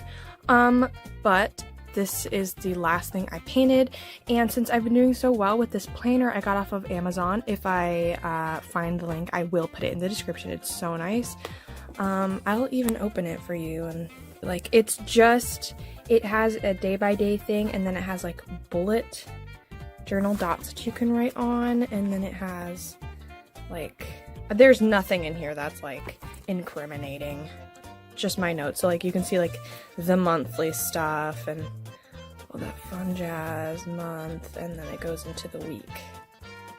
Yeah, it's really nice, and it has like tons of notes in the back. I'm not even using that part, and it has a pocket, but it's so clean and nice. And this is gonna sound so stupid, but I'm like, pink's not my color, I'm not a girly girl, but then like, look at me, pink. Shoot, I even have a pink trash can over there. But this is what we're going to be painting on today. It is the 24th. I just got my computer back yesterday, and it's running so much better. So I have to paint this and get the stuff rendered for it by the 26th. I can do that, no problem. But it's gonna be a little bit of a chaotic mess. But while we were here, I wanted to show you, that says comic, by the way, not comic. I'm not gonna show you all the stuff in here, but I wanted to, because it's spoilers to my little comic thing, but I wanted to show the headshots I started drawing, so hold on. So I'm gonna show you these ones first. Sorry, the lighting, because the lighting's behind me, so I'm kind of creating shadow. But these are the ones I first did because I was working on characters, because I wanted to get their designs right, and the most important thing, you know, face. Like, come on now. So I usually try and start with a headshot. And I was just kind of going over, because I don't know if you know this, but it's you specifically. You need to know this. You don't need to know this. All my characters have different like pupils and stuff like that. So I, every once in a while, try to do like a layout of headshots and stuff. There's Ting Ting. And I had started some here too as well. But I wasn't in love with these ones specifically. Like, they're my main girls. They should be the drawn the best. But these I like started getting like much better at. So I restarted it, and hold on, let me fix this. I restarted it, and here is how it's going so far. I just, you know, I don't share a lot of my traditional art stuff, so like when I get the chance to share, I want to, because I like to look at these videos and see what I was like up to at the time, and it really helps because sometimes when I start things, I finish them very like future, and I'm like, when did I actually start this? So it's nice to put it in a video to get like a time of when I did do these. There's me, Joe, Aura, Lexi, Sapphire, Tina, Lady, Ro, Ruby, Amai, Akusa, and Amani. You are going to get Ruby and Amani in, that's not Ruby, sorry, Ruby and Amani in 2 videos in February. And then we have some of a lot of these faces you're not going to recognize, which is fine. Some of them are new, some of them are not. We have Eldor. His name is in Japanese and I hardly ever remember it, so I'm not even going to do that. But it translates into something of like Commander of Demons, something like that. Jewel, Jody, Josephine, Acorn, Tulip. Tulip is, clearly he's the mascot of our channel. I mean, look at him. Glenn, another version of him, Ryan, Ember, and Cody. Look at Cody. I told Katie the other day, I'm like, my male characters can be toned up to having daddy issues or they are daddy. And I have assured that everyone else has daddy issues and Cody is just daddy. Look at him. Anyway, I just thought I'd share that real quick if you were curious to what I was doing to keep myself busy while my computer was out. I should have been able to draw more than just, 24? But it did look really good, so I'm not going to complain.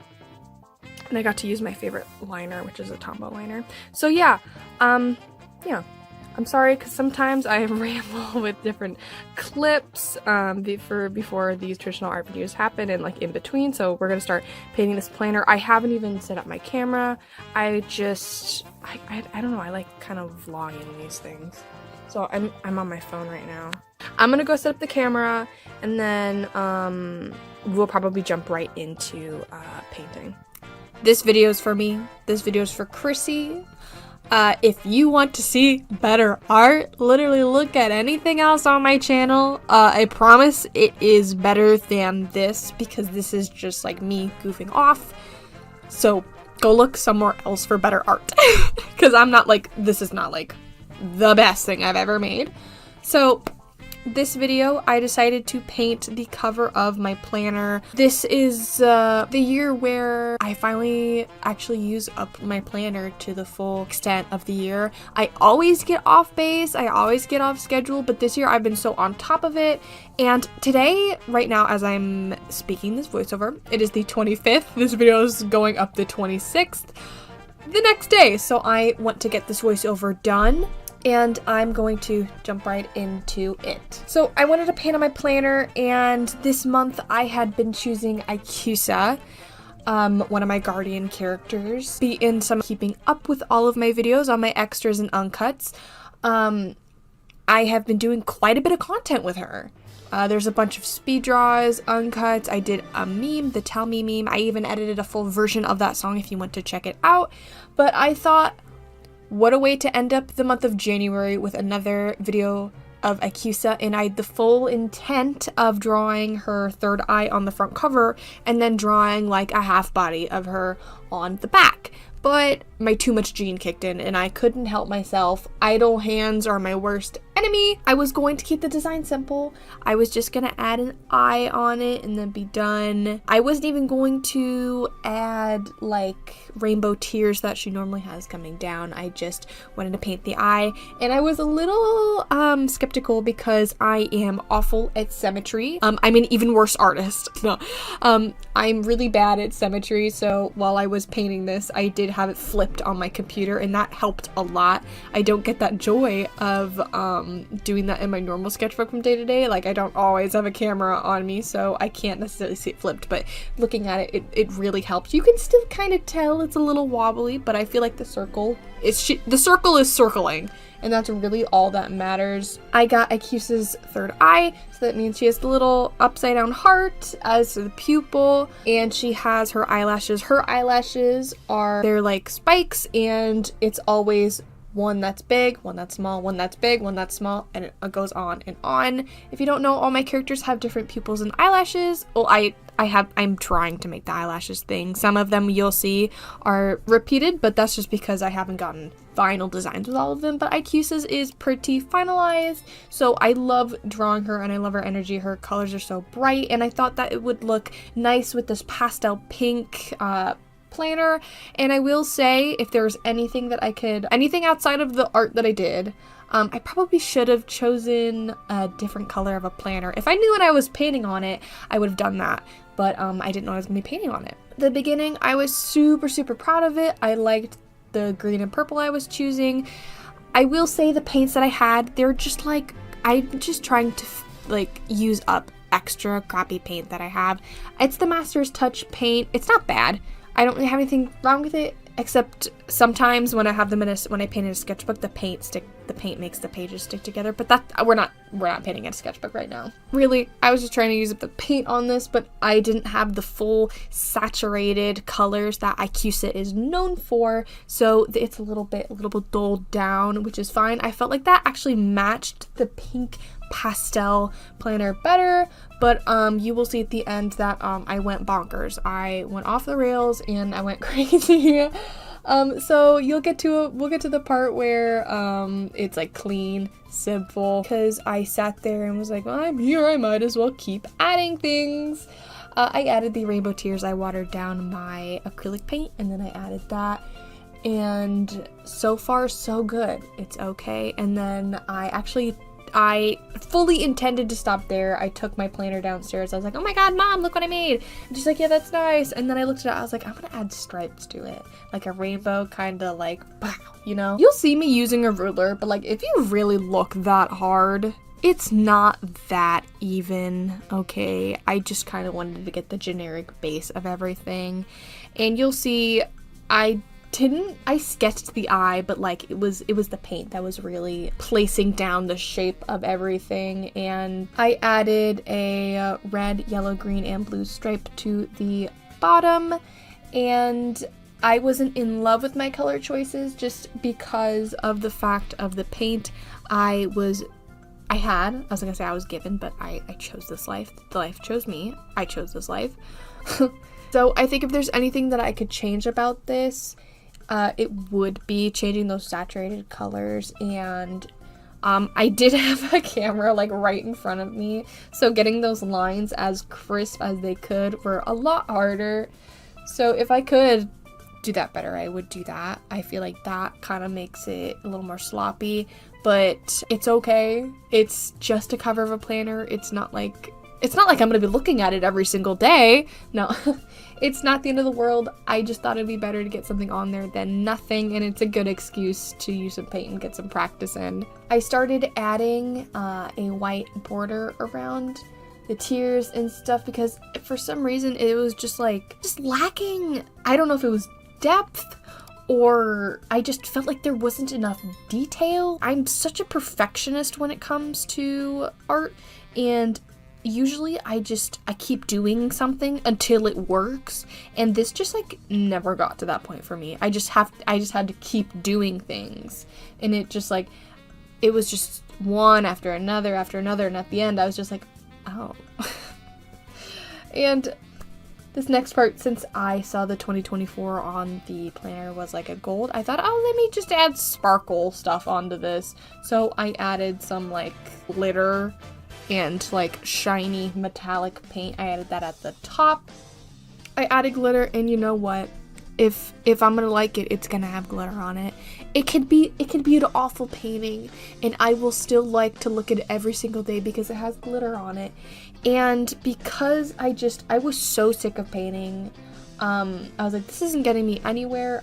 It's looking okay, but it's lacking that something. And my brain thought, well, usually when it's lacking something, I feel like it's lacking like good like line work, or like that like depth line art gives me. So I grabbed my Sharpies hoping that would like give something, and honestly it is giving here. Like if I would have stopped at the stripes, I would have been like, yeah, I think this is like it's enough slices. This is good. But of course, I had to keep going, and I went in with the Sharpie, and then there was no stopping me.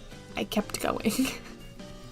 I took my dark Sharpie and outlined everything, and I think if I was more precise with it, it would look better. I think I made a lot of just, I was kind of lazy, I guess. I wouldn't necessarily call it lazy, but I didn't take my time with it. I just wanted to make sure to get this video up for tomorrow, so I should have taken my time with it. But it was just a little lazy. It was kind of a little lazy. But then I was like, you know what? I added glitter. Let me add some rhinestones, because I can't be asked to do anything else. Because like this, I was like, I'm not in love with this, so I'm just gonna add rhinestones on it, because what more could I do? And then I thought, well, maybe the white paint is taking away from the actual highlight in the eye and the colors, so I had decided to take my Sharpies and kind of go over the white paint there to dull down that white, and I added some depth with some Sharpies on the tears. Overall, I think this is a good, it's a decent cover for my planner. I think it just lacks the time that I normally put into these kinds of things. Not all of them are going to be winners, and I'm happy that I did something for my planner, because I'm sure that I will hoard it and look at it to years to come. So I'm happy I did it, and overall, I vomited on this thing. Like, it is bright, it's fun, it's glittery, it has rhinestones. I mean, what more could you ask for? Okay, so I just finished painting the planner. I know at the beginning of this video you're gonna see that it was the 24th. I was like, blah, blah, blah, blah, blah, I started my planner. It's the 25th, because I had an animation to get done that I forgot about. This is the aftermath, but this is, oh gross, that's almost done. This is the final look at it. I was going to paint the back just with a cue saw on it, just like, I don't know, having like a little book in her hand. But I felt like I did the front like very busy. I wasn't planning on doing all this stuff around it, but idle hands will kill you. Oh. So this is the final. I hope you enjoyed this video. I love all the glitter I put on it. Hold on, let me like, ooh. Let's get in like the, oh yeah, oh, ooh, get him. Sometimes I can't help myself. I think that's all I have for this video. Sorry, this one was a little more goofy. If you would like to commission me, my Toyhouse and Ko-fi are up. And like and subscribe if you want to see more of my content. I post, God willing, every Friday at 9:30 a.m. Central Standard Time. And I am excited to see you again the next time you do traditional art. Hopefully I will be a little more coordinated and have something better for you. Thanks for watching. Hi! Past McKeanTwins here. Past Chrissy here. Hi. Hello. If you would like to see more of my content, please look at my McKeanTwins Extra, my McKeanTwins Uncut, and my McKean Pets channel that I share with Kate Cruzan. Thanks for everything that you do.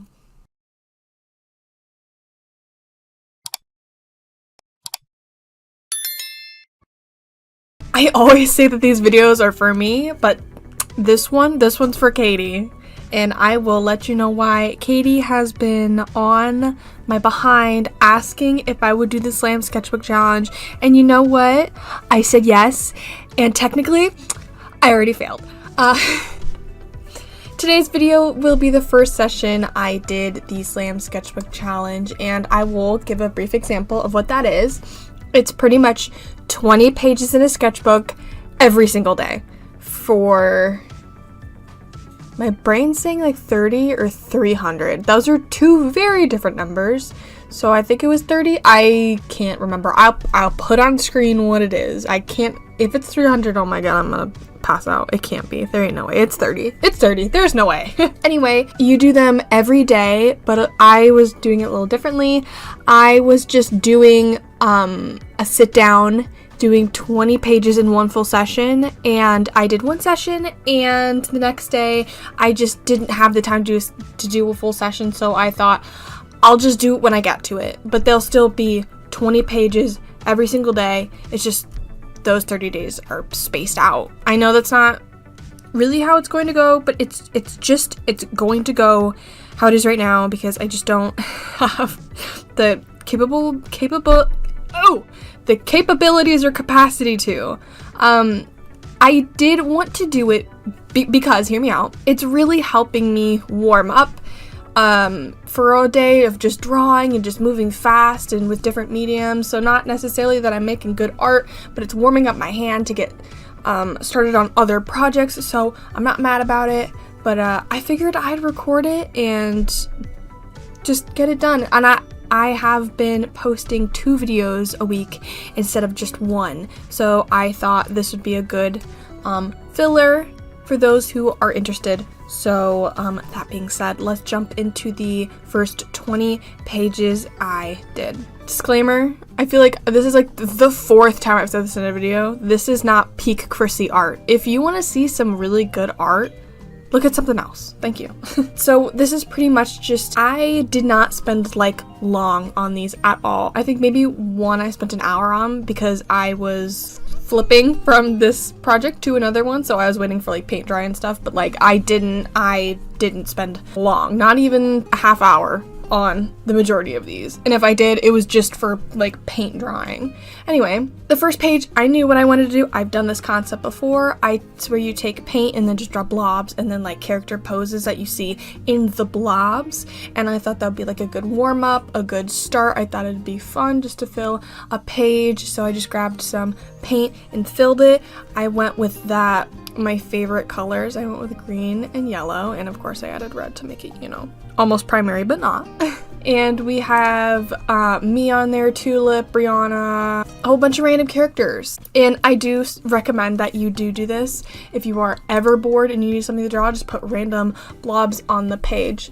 And I'm gonna move through these pages pretty fast. So going on to the second one, I just usually the first step was just add whatever random medium I had next to me and just plop it on the page. So I had inks, and I had this green, yellow, and pink one that I had picked out. And next to me I had all of my art supplies just spread around me, so I just grabbed random things, and I'd do like a little bit of like an idea place on there and then think of the character on that. So I thought pink, green, row, of course, and then so I decided to draw like vines, floral things, classic row. And I actually ended up adding some stickers off camera because I couldn't help myself, and they've been sitting there, and like a friend had given me them, and I was like, yay, sticker. So that one's not crazy, just a warm up. This one, page 5 through 6, hands down, I think is really, really, really good, just because a lot of these I'm not really thinking of like color schemes, and I think this one is the most like on top of it. We have her big eyes. I've done a drawing like this before, so the fact that I feel like this one's really strong doesn't shock me. I'm very used to drawing a Mai, especially really close up to her eyes because she really doesn't show her mouth. So I thought it'd be a great thing to do. And you can see that I use so many different mediums. I use like Crayola marker, and then I use like Prismacolor pencils, and then I use acrylic paint, and then I use Tombow markers, and then watered down acrylic paint, just a ton of random stuff because I'm just sitting there with art supplies around me and I'm just grabbing and going. I find the easiest way to face this challenge is to just have art mediums spread around you and focus on what medium you're going to want to put on there. Not necessarily what you're painting, but what you can add to what you're painting with different mediums.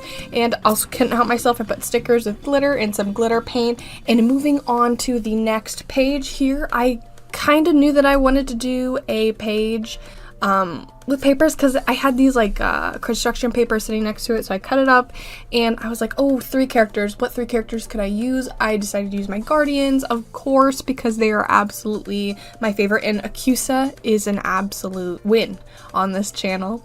So I put my liner on the paper and I colored on that. Katie actually thought that like I drew, she's like, is that paper? And I was like, yeah. And she's like, oh, I thought you drew that for a second. She's like, how did you do that? I was like, no, that's paper. I'm not gonna, no, not, not that good at that. I'm sorry, do you have something to say? Rascals. A little quick glimpse into my guardian characters. I was gonna add a 4th character on the page, but it just didn't fit.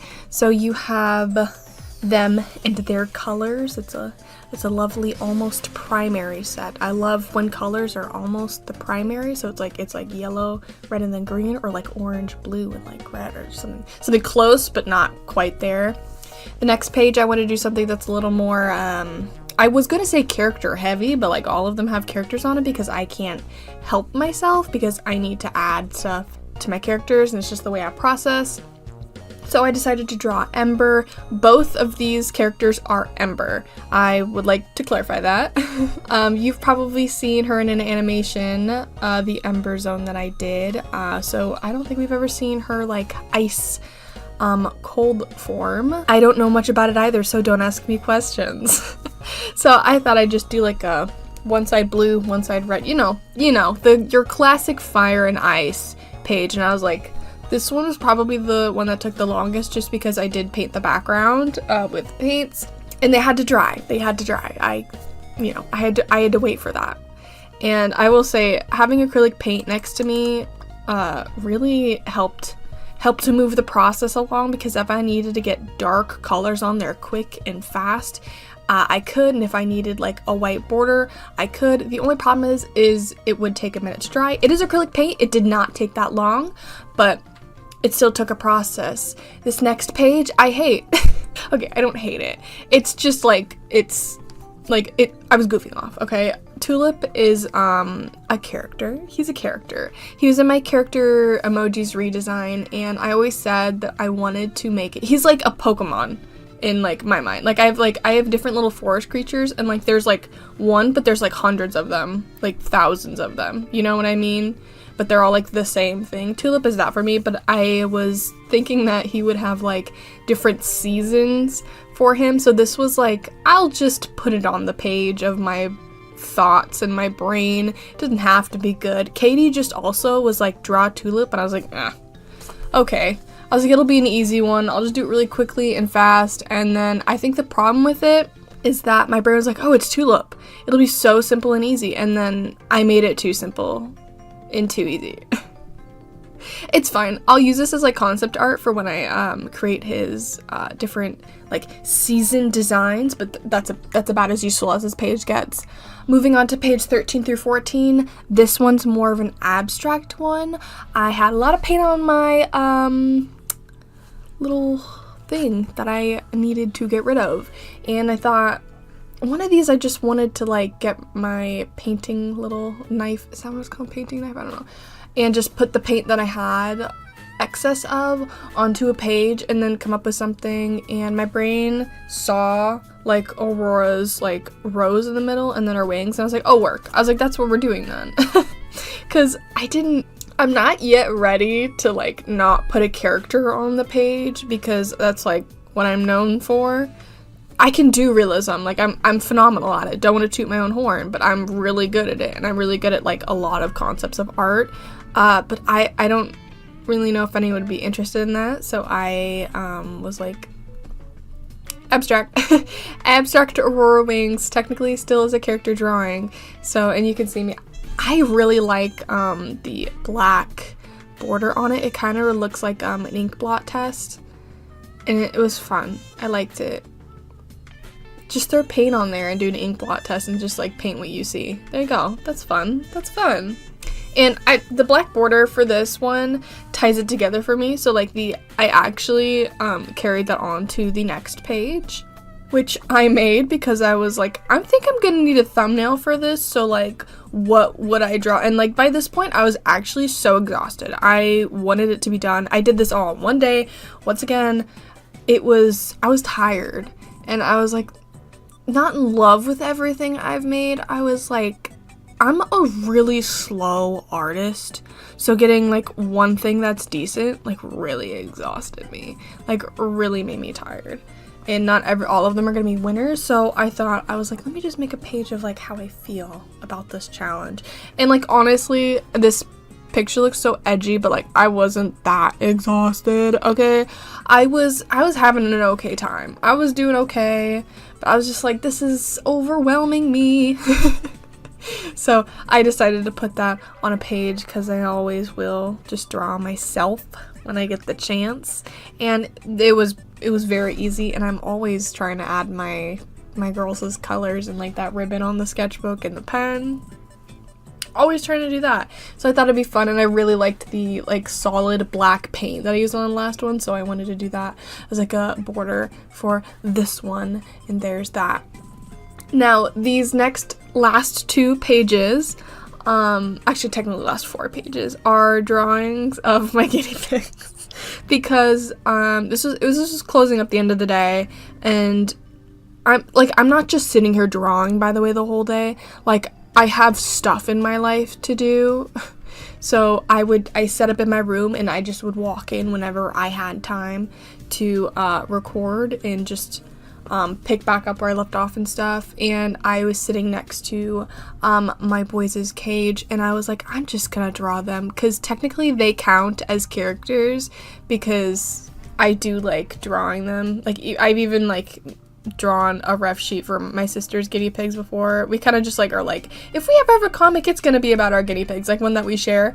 So I decided to draw them. At first I was like, I'm just gonna draw what I see, and like if it like shows my style a little bit, it does. But I was like, work, I guess. It looks really goofy, and then I was like, I can do better if I just like try to do it in my style. So the next page it actually doesn't have Wooly on it at all. I have 4 boys. I have Wooly, I have Wooly, Willy, we call him Wee Wee, Sprite, and Oreo, and Wooly didn't make it on to the page just because Wee Wee was giving me so many cute poses.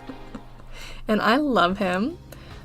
And I thought it would just be a good wrap up to just use some pen, because like, I feel like that's what I'm used to. That's what I did in school. I would just do like really extravagant pen drawings, and I wouldn't do a base with pencil. And man, has it been a long time since I haven't drawn with a pencil and just used a pen and been like really solid at it. So I think I want to do next time a page with like cross hatching or something fun like that. And you can see me going over with my Tombow markers. I will say Tombow markers, absolute power move, I will say, because those are, you can get such diverse lines with it and such good just simple shading. And I think this is an okay page to wrap up with. And you can look at my boys, okay.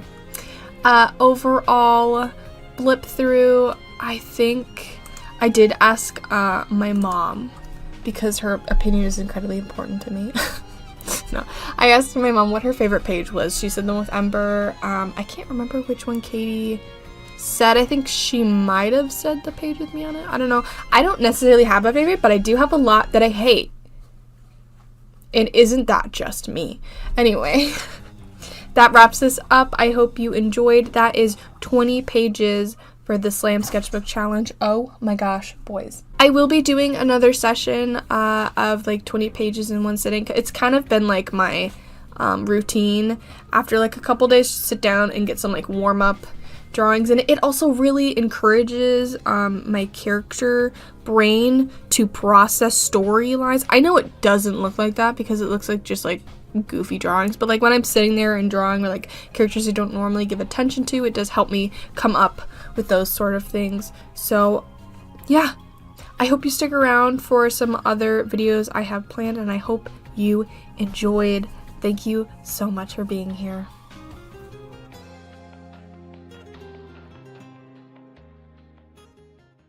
Hi, quick interruption. I have content on McKeanTwins Extra, McKeanTwins Uncut, and McKean Pets that I share with my sister with all of the animal content I have. So if you're interested in any of that, please go click in the description and find it. I'm sure you'll find it. Anyway, that's it. Bye.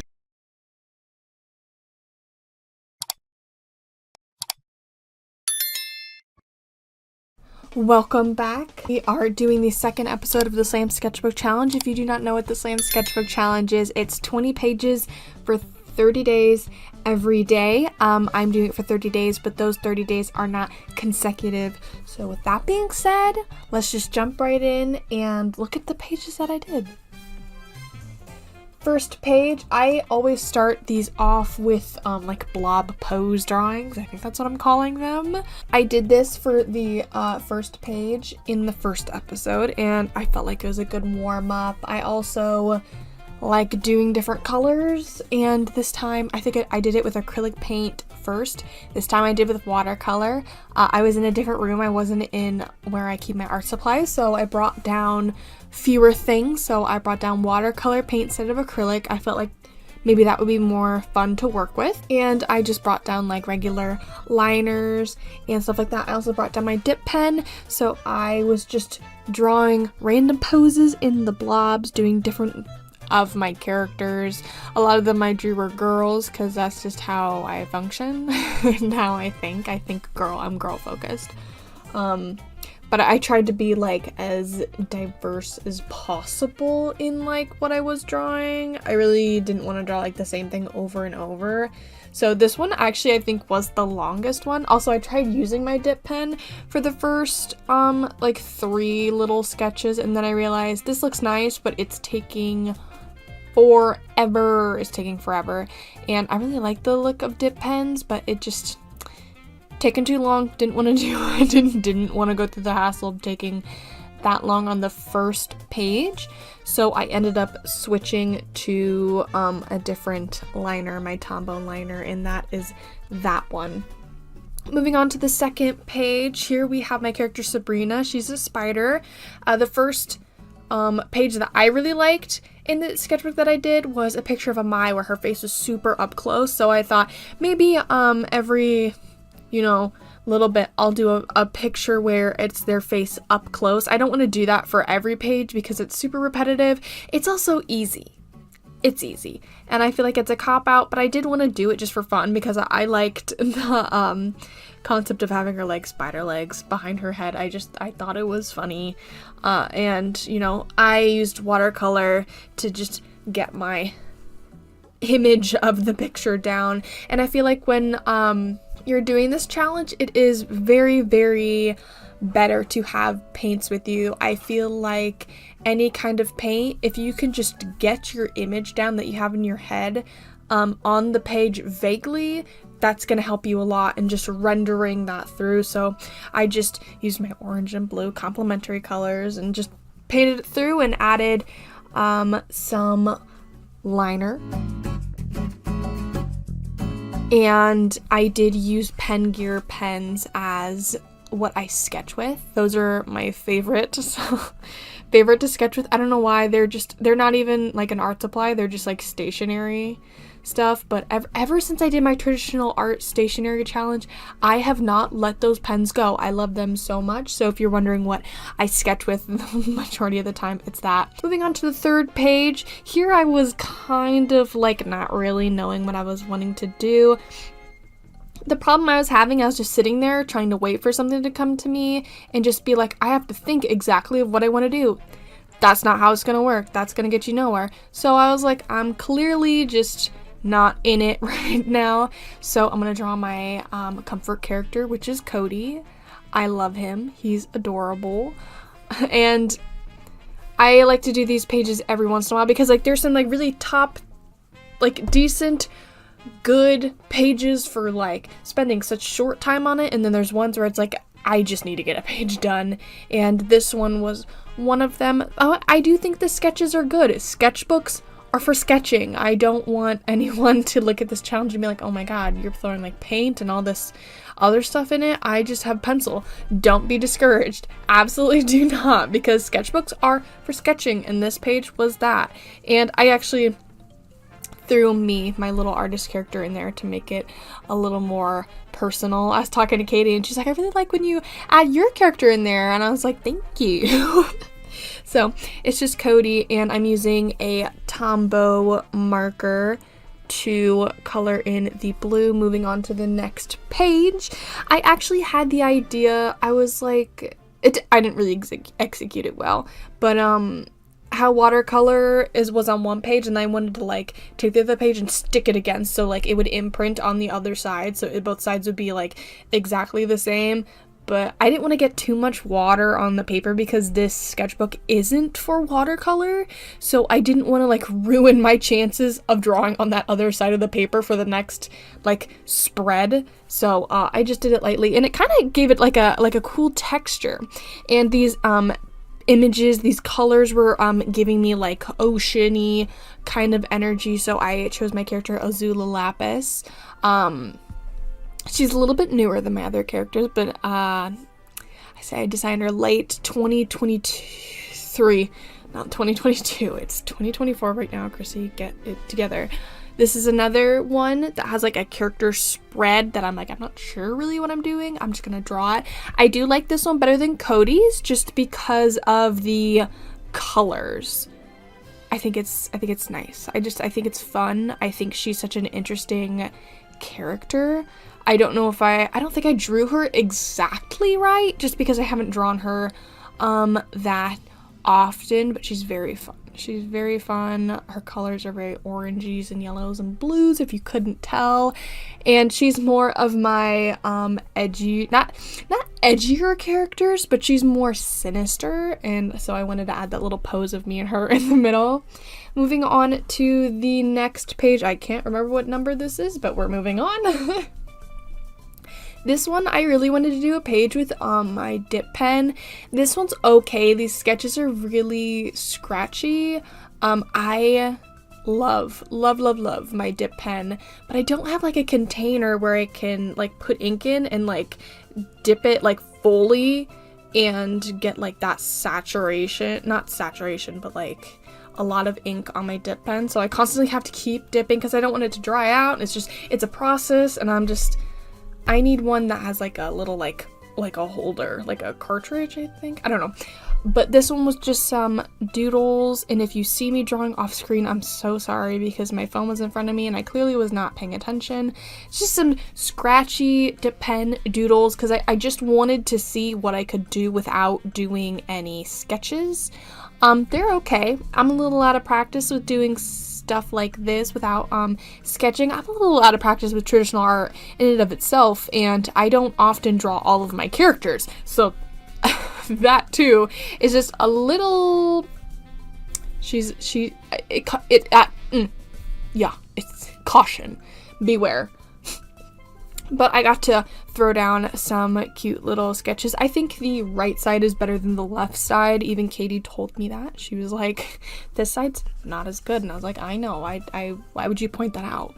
So just some random doodles, and I like the black and white look. Moving on to the next page. This one's probably my favorite. At this point, my parents were sitting in the room with me, and I was asking my dad for different colors. So this one is purple and gray that he said, and I was like, purple, duh, purple dragon, Aurora. I can't be bothered to draw anything else because I love her so much. She's absolutely an inspiration. And I was like, I'll draw just her. I was like, I'll just draw her. And what I wanted to do was her like looking kind of like, I guess, defeated and then grabbing onto a hand, and I wanted to draw my hand, but then I realized I'm bad at drawing hands on a time crunch, so it looks a little sloppy. But sometimes here we just gotta go more for concept than accuracy, and I feel like this was a good one. I liked it. I liked the color. I used like a small amount of colors that weren't purple and gray, but that's fine. We just wanted some inspiration to do a page, and I feel like if you take something small like that, just like two colors, and tick something in your brain that helps you come up with something to draw. So that was super helpful for me, and I just used Tombow markers to sketch it and then shade it, and my Tombow liner to line it. And I did use acrylic paint to fill in the black in the background.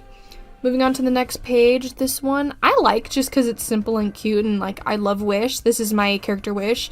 If you want to see more of her, I designed her in the 3 emojis challenge. I think it was my first video ever I did of that. And I think now the colors that I were given was, I think it was like yellow and green. Yeah, yellow and green. And Wish, of course. So I really wanted to do another like up close face picture, but I was like, no, I can't do that. I've already done it. We're not gonna keep doing the same thing over and over. So Wish can take her head off. So I thought it'd be cute if her head was sitting in her lap and stuff, and I felt like that was a bit better. Katie was pointing out that I was doing page spread, so it's not 2 pages that are different things. And you know what? I'm not counting that as cheating. I'm counting that as being smart. Thank you. I will take my paycheck and I will leave. Moving on to the next page. This one is Tina. I love Tina. No one is going to get the reference of her timeline and lore and character development other than me, but it's cute, it's pretty, and I think Tina's an absolute doll.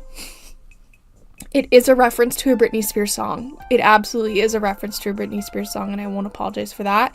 I just wanted to, this was a 2-color thing. My mom said, I think it was like blue and gold. I don't have gold, so blue and yellow. And I thought of doing her like blue, sad, yellow, happy. That's just, I mean, duh. Like, what else? What else is there to do? So I used my Tombow markers to sketch it out, and I added watercolor on top, and I didn't want to do watercolor. I didn't want to do my liner and then watercolor because I saw in the process of the other ones that my liner was making, the watercolor is making the liner bleed. So I didn't want to do that. And this one's simple. I like it. One of these days, I'm just gonna like do a full watercolor painting in my sketchbook, and it's gonna be the most detailed thing I've ever done, because like I'm just sitting here being like, give me more. I need more. So maybe after the Slam Sketchbook Challenge, I'll do one that's like a bigger sit down of a sketchbook page. But this one's cute, and I love Tina. She can never do me wrong. Moving on to the second last page. This is jokes. This is me being goofy. This is me being silly. This is me being like, what have we done? This is my character Cassidy. She is a cat zombie. Don't ask me why. I just thought it was right. I thought that's how it should be.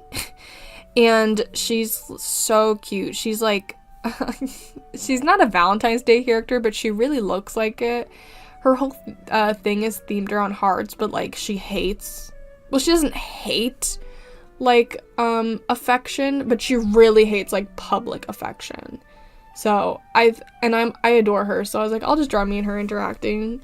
And I thought it was cute. I just thought it was cute. The sketches are sketchbooks are for sketching, you know, so I was like, I'll just draw a little bit of her. Plus, I can add all these images to Toyhouse. And she's the cutest thing. You can't tell me she's not the cutest thing you've ever seen.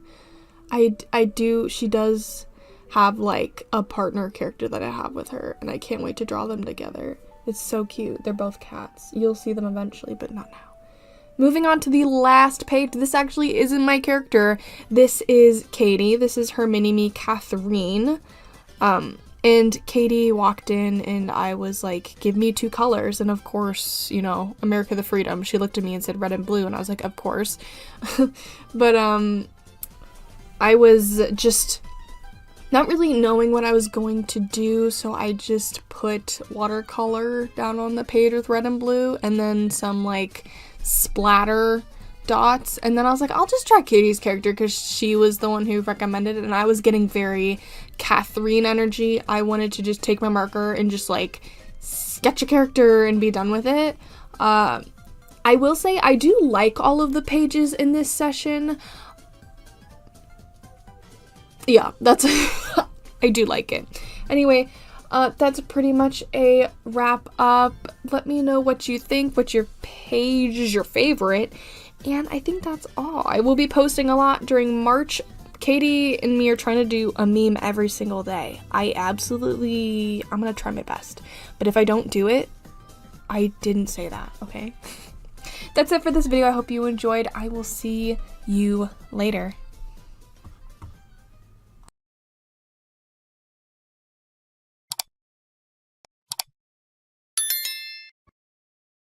I record these voiceovers and they don't get any easier, considering I said that sentence and couldn't even speak.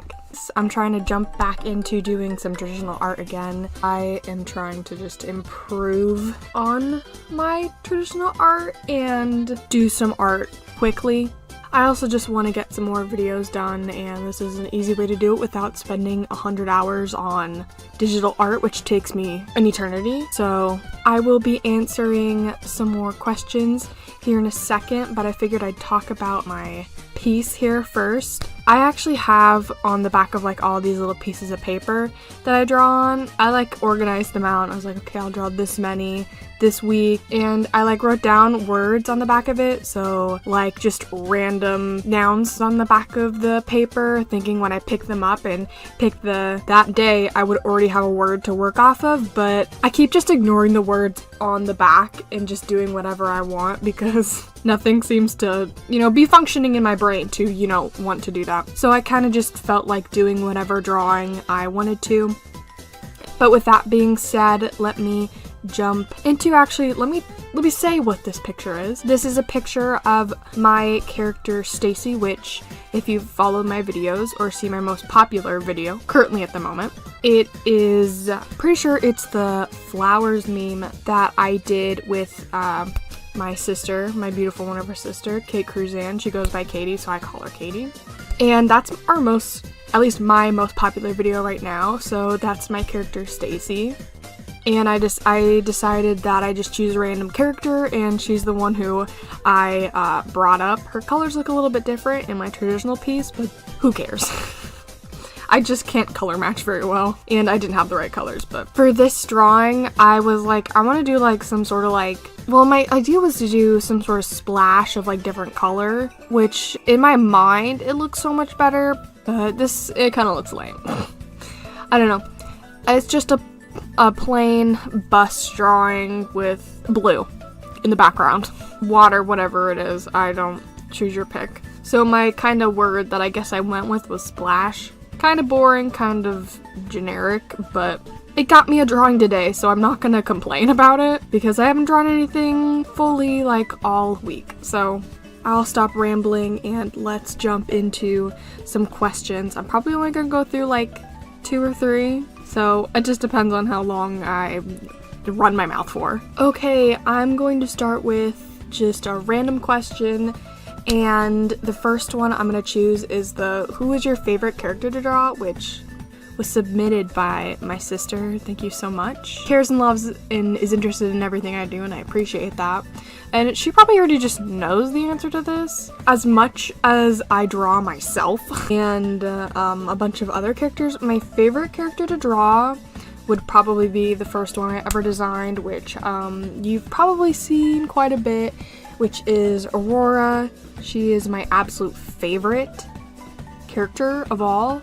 And it's ironic that I say that she's my favorite character to draw because I do not draw her enough. She's the very first character I fully designed and came up with the concept of, but only recently have I fully gotten her color scheme right and outfit she wears. I don't know how people choose from one outfit for a character. It's very difficult. It's very difficult for me because I can't choose. And especially with a dragon character, and you have to figure out how wings and a shirt works. But overall, she's absolutely my favorite character to draw. And I love her just because it's kind of a personal favorite of mine, if you will, is just to draw cute, short, it's like a favorite of mine to just draw cute, short, chubby girls. Okay, I don't know if anyone else resonates with that, but she's just really cute. I love her. But yeah, Aurora probably be my favorite character to draw, no doubt about it. Second question, what's one of your favorite art projects, animations, or otherwise? This is a tough question to answer, just because I don't really have a favorite. Like, based on art-wise, I don't have a favorite project of mine, because as, like, the days progress, I'm not very confident in any animations or videos I've necessarily done. I think my best so far on, like, a skill level and a base, like, level on which one I feel like I put the most effort in, which it looks like most detailed. It'd probably be my nightmare meme with Sundrop and Moondrop. You know, I really liked the tuning on it. It's simple. I was able to shade the rig that I did for both of them, and I don't normally get the chance to do that, just because I don't normally have like a lot of time to shade a full rig, not even one, but like multiple. So I was super happy with how that came out, and I think I did it about in a week, which doesn't normally ever happen for me. So that one's probably my favorite animation or project that I've done so far. But if I had to say what favorite project I'm working on right now, and this has nothing to do, well, not nothing to do, it's not like a video project right now, but I do plan on, I want to produce some sort of animated series, and I'm working on writing some stuff with my characters, and I am super happy with it. But that's pretty much the only thing I can say, because if I talk, I'll go on for hours. But I'm sure sometime I'll upload an animation meme and I'll be like, yeah, that's my new favorite project. But Nightmare meme is probably my favorite one I've done so far. The next question I have is, can you share some old pieces you're the most proud of? Gosh, I have to think. There's not a lot of old art I'm like crazy proud of.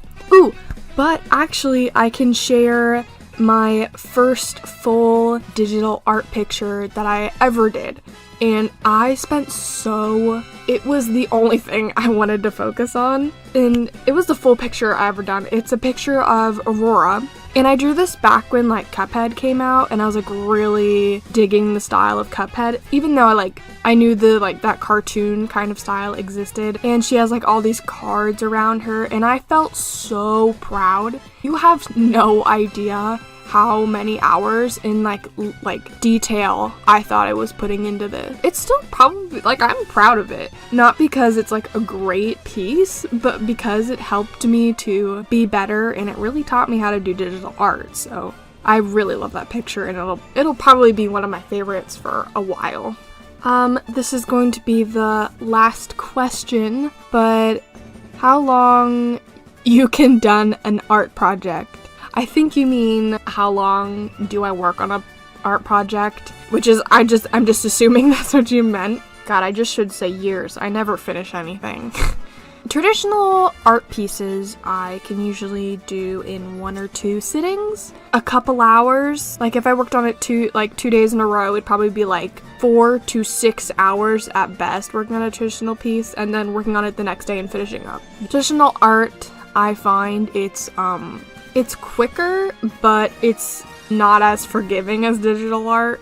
You can easily get rid of a mistake or go over it with something, but traditional art, it is, if you mess up once, it's like you don't even want to finish the piece. Like, what's the point? Or you can get to a point where you overwork and add too much, and you can't get rid of it. You've already added it, you know?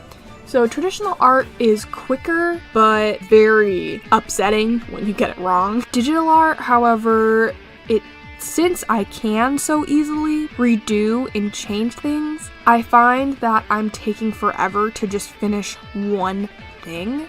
If I'm doing a digital piece that's just like a picture of a girl, it may take the same time as a traditional piece or twice as long. It just depends on how I'm feeling or what the drawing is. Animation takes so long. Oh my god. I wish I could find a way to make it easier and faster, but I can't because I already draw so slow. It honestly, like, the quickest I've ever done an animation meme is a week. And that was the nightmare meme, and still, that was brutal. I think the longest I've ever spent on an animation meme was the loser meme I did, and I didn't, technically, in my mind, I didn't even finish it because I cut out the last half of it. I spent so long, I feel like it was like a month. I do wish I could have done more for it, but I am kind of proud of that one just because I did something, set my mind to it, and I finished it. No matter what happened, I finished it with the time frame I wanted to, even if some of it got cut out. I think overall, art just takes me forever. I don't know if anyone else has that problem. I know my sister, Katie, she does drawings within like less than a half an hour, and you know what? Kind of makes me mad. It kind of makes me mad. She just does quicker line art than me. Okay, she's just much better at it than I am. But anyway, that's the last question, and that is all. My next video will be a speed paint. I don't know. We'll figure it out as we go. But that's all I have for this video. Once again, I'm doing this video within one whole day, and it's really not that late. It's like 9 o'clock, like 9 p.m. Like, I'm being dramatic. I'm not that tired. But, oh, it is Easter today. Happy Easter, even though it's not Easter when this goes up. Anyway, here's my finished picture. I hope you enjoyed. If you have any questions, comments, concerns, comment below. I have a Discord below if you'd like to join for art and things, and please like and subscribe and leave a comment if you want. Thanks for joining me. I hope you have a great rest of your day or night.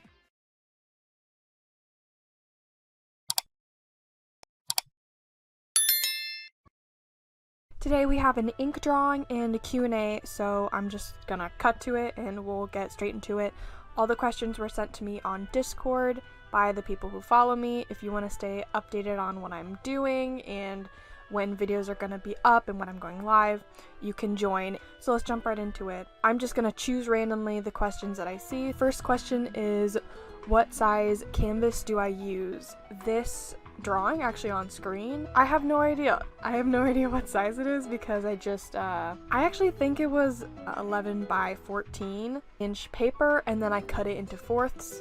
You do the math, okay? But for digital, I usually go with 11 by 14 inches if I'm just doing like a random drawing that I don't really necessarily need a phone sized background or a computer background. I'll do 11 by 14. If my pose is a bit taller, I'll make the canvas taller, but I usually go with a pretty decent sized canvas. I really hate working on small canvases, which I probably shouldn't do this, but I'm someone who like zooms in a lot and like make sure to get those details, but I'm working on refraining from zooming in because I work on things that aren't necessarily going to be seen in the full picture. And I use a big canvas, but I don't recommend, like, if you use a big canvas, don't get like super attached on like the really, really small pixels that not necessarily people aren't going to see. So I usually use 11 by 14 inch and then start there, and then if I'm going to do like a computer background or a background for the videos, I take 1080 and then 1920, which is the regular computer size, and I times it by 2, so I do I think it's around 7680 and then 4320. I say the numbers because I'm trying to like look at it in my mind. So it's 7680 pixels by 4320. That's what I usually use for any video I do or computer background. So usually if it's like a normal regular person sized canvas, I times it by 2 because I work on bigger sized canvas. So that's all I have to say about that. Next question, what is your favorite art material or my art material? Definitely like to consider myself as someone who dabbles in all sorts of mediums, but if I had to choose a favorite, I'd probably break it down into categories. What's my favorite supply to like sketch with, which would be a pencil. Duh. I don't know what I mean. Sometimes I use pen or colored pencil, but pencil's usually my favorite. Just a regular, you know, you can't go wrong with a pencil. And then probably I'd break it down to line art. Since the videos between I did like Inktober and stuff where I like had a paintbrush, I was like, I cannot line with this anymore. I need a dip pen. So I got me a great dip pen. I would probably say it's my favorite art material just because I feel like I could make a whole piece with just an ink pen and ink, and it's so fun. And because I would always struggle with like pen liners, like markers, and I wouldn't enjoy it. It takes so long, and it'd be forever. And if I wanted to change like the line width, I'd have to get, because if I had a bullet nib, I'd have to get the bigger sized one. And I was like, well, let me just try brush pens. But then I felt like they were very hard to control. And then after a while, brush pens, you can't get a thin line very well. And I was like, you know what, I'm gonna cave and I'm gonna get a dip pen, and I will literally never look back. I love my dip pen so much. I probably will never buy pen liners ever again for the purpose of lining. Like, I'm just not going to.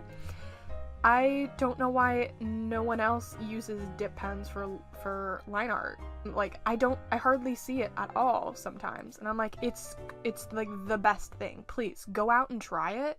It is so fun. Because not only do I feel like it is so much, well, I feel like it's so much quicker for me personally, but I feel like I can get so much more like diverse lines and line work in there, and I can do cross hatching, and it's just,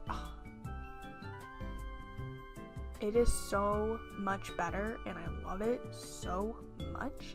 If I had to choose my favorite art material, it'd probably be that.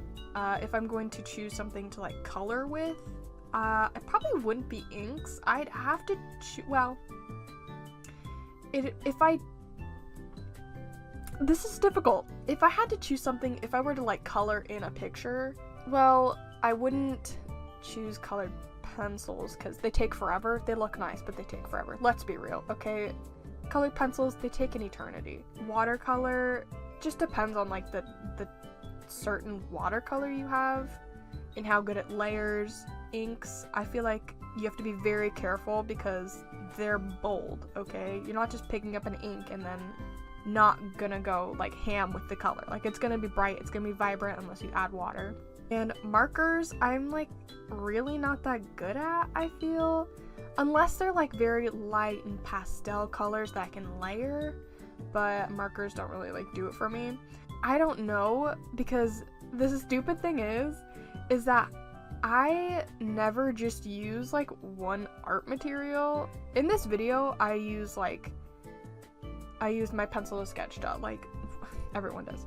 But I used like the ink to line, and then I used a mix of watercolor and inks for the color. So I usually just use a mix of so many different things. Even in my sketchbook, I'll do like a base watercolor, and then I'll line it with inks, and then I'll add more watercolor if I need, and then go on top of it with a colored pencil, and then maybe a marker if things need to be darkened and my watercolor aren't doing it. I use so many art mediums that I feel like I don't have the right to say which is my favorite, because I feel like they all work to benefit each other. But I'll rank them. Okay, this question is taking too long. I'll rank them. Inks is my first one. Watercolor is my second. Colored pencils is my third, and then markers would probably be like my fourth. And I'm talking about like alcohol markers, like not Copic because I don't own any Copic, but like, you know what I mean. Good layerable markers. Tombow, pretty good. Those are water-based, but I hope that answers your question. Okay, next one. Third question, how did I gain my art style? I didn't necessarily look at any artist and was like, yeah, I like that art style, I'm gonna do it like that. it just really is a lot of years spent drawing and trying to figure out what I personally like. If I were to share my old art, which maybe I'll do for a video, I went through a lot of art styles, like a lot. I feel like biggest inspiration for me, art style wise, is, I don't know. I don't have like, there are artists who inspire me, but I don't want to say like my art style, ooh, it's so like different, because I feel like there's very small things that make it unique. Like, I feel proud of how I've achieved my art style, but I don't know how I've got here, guys. You know where you get somewhere and you're like, I don't know how we got here, but I'm not mad about it. It's just a lot of, here, I'll give it, I think this is a good way to explain it. My art style, and I feel like art styles for most people are like, you can usually see an artist's style in the way they look, or how they act, or how maybe they dress, or how their style, like actual personal style is. I don't know, I feel like my art style is very similar to my personality. I feel like it's very, you know, it's me. So when someone asks me like, how did I gain my art style? I feel like my art style has always been me. It's just me figuring out who that person is, you know?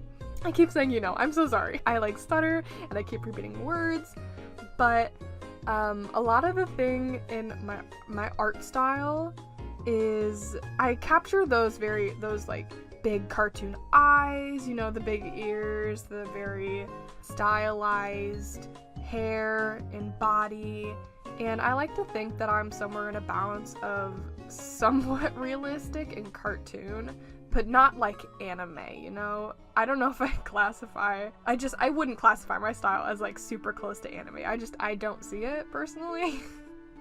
I actually had someone in my, like I'm going on a tangent. This is very old. In my school, someone was like, what anime style do you draw in? And I'm like, my own? I was like, what? I was like, do you think I'm just ripping off of someone's art style? Anyway, I don't really have like an art style that I looked at trying to come up with my own. It just kind of happened. But I will say, I did learn how to draw ears because of My Hero Academia. Do the ears in my style look good? No. Okay? Because it taught me how to draw ears, but not very good. Because I looked at how they draw ears maybe once and went, yeah, okay, I'll do this from memory. Do I have anything else to say about this? Did I really answer the question?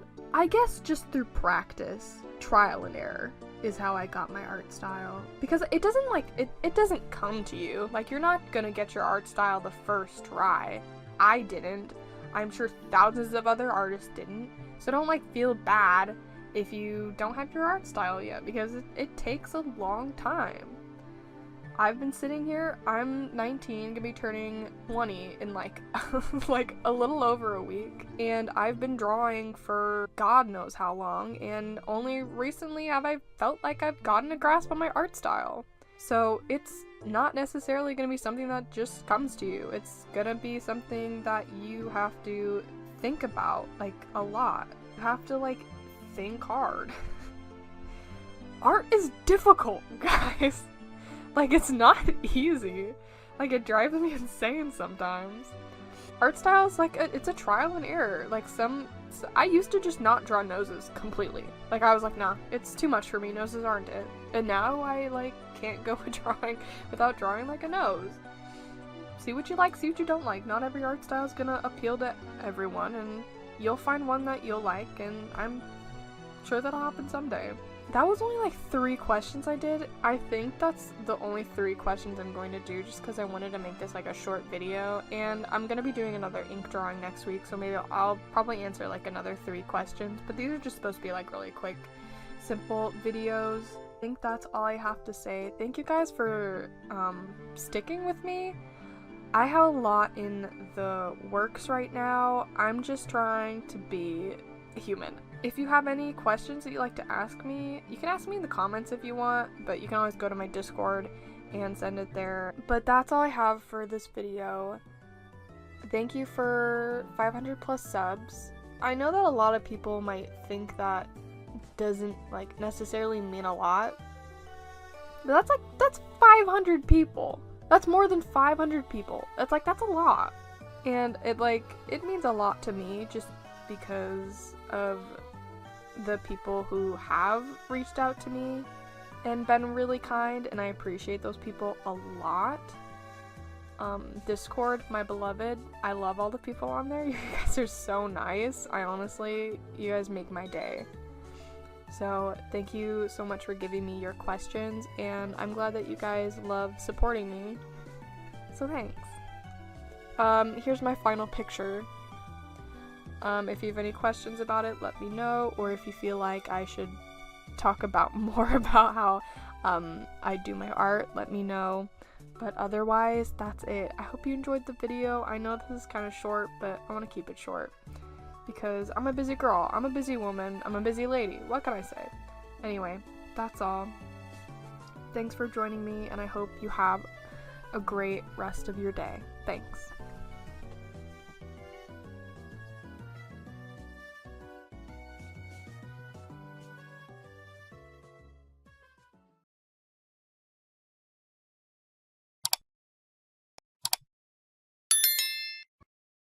You know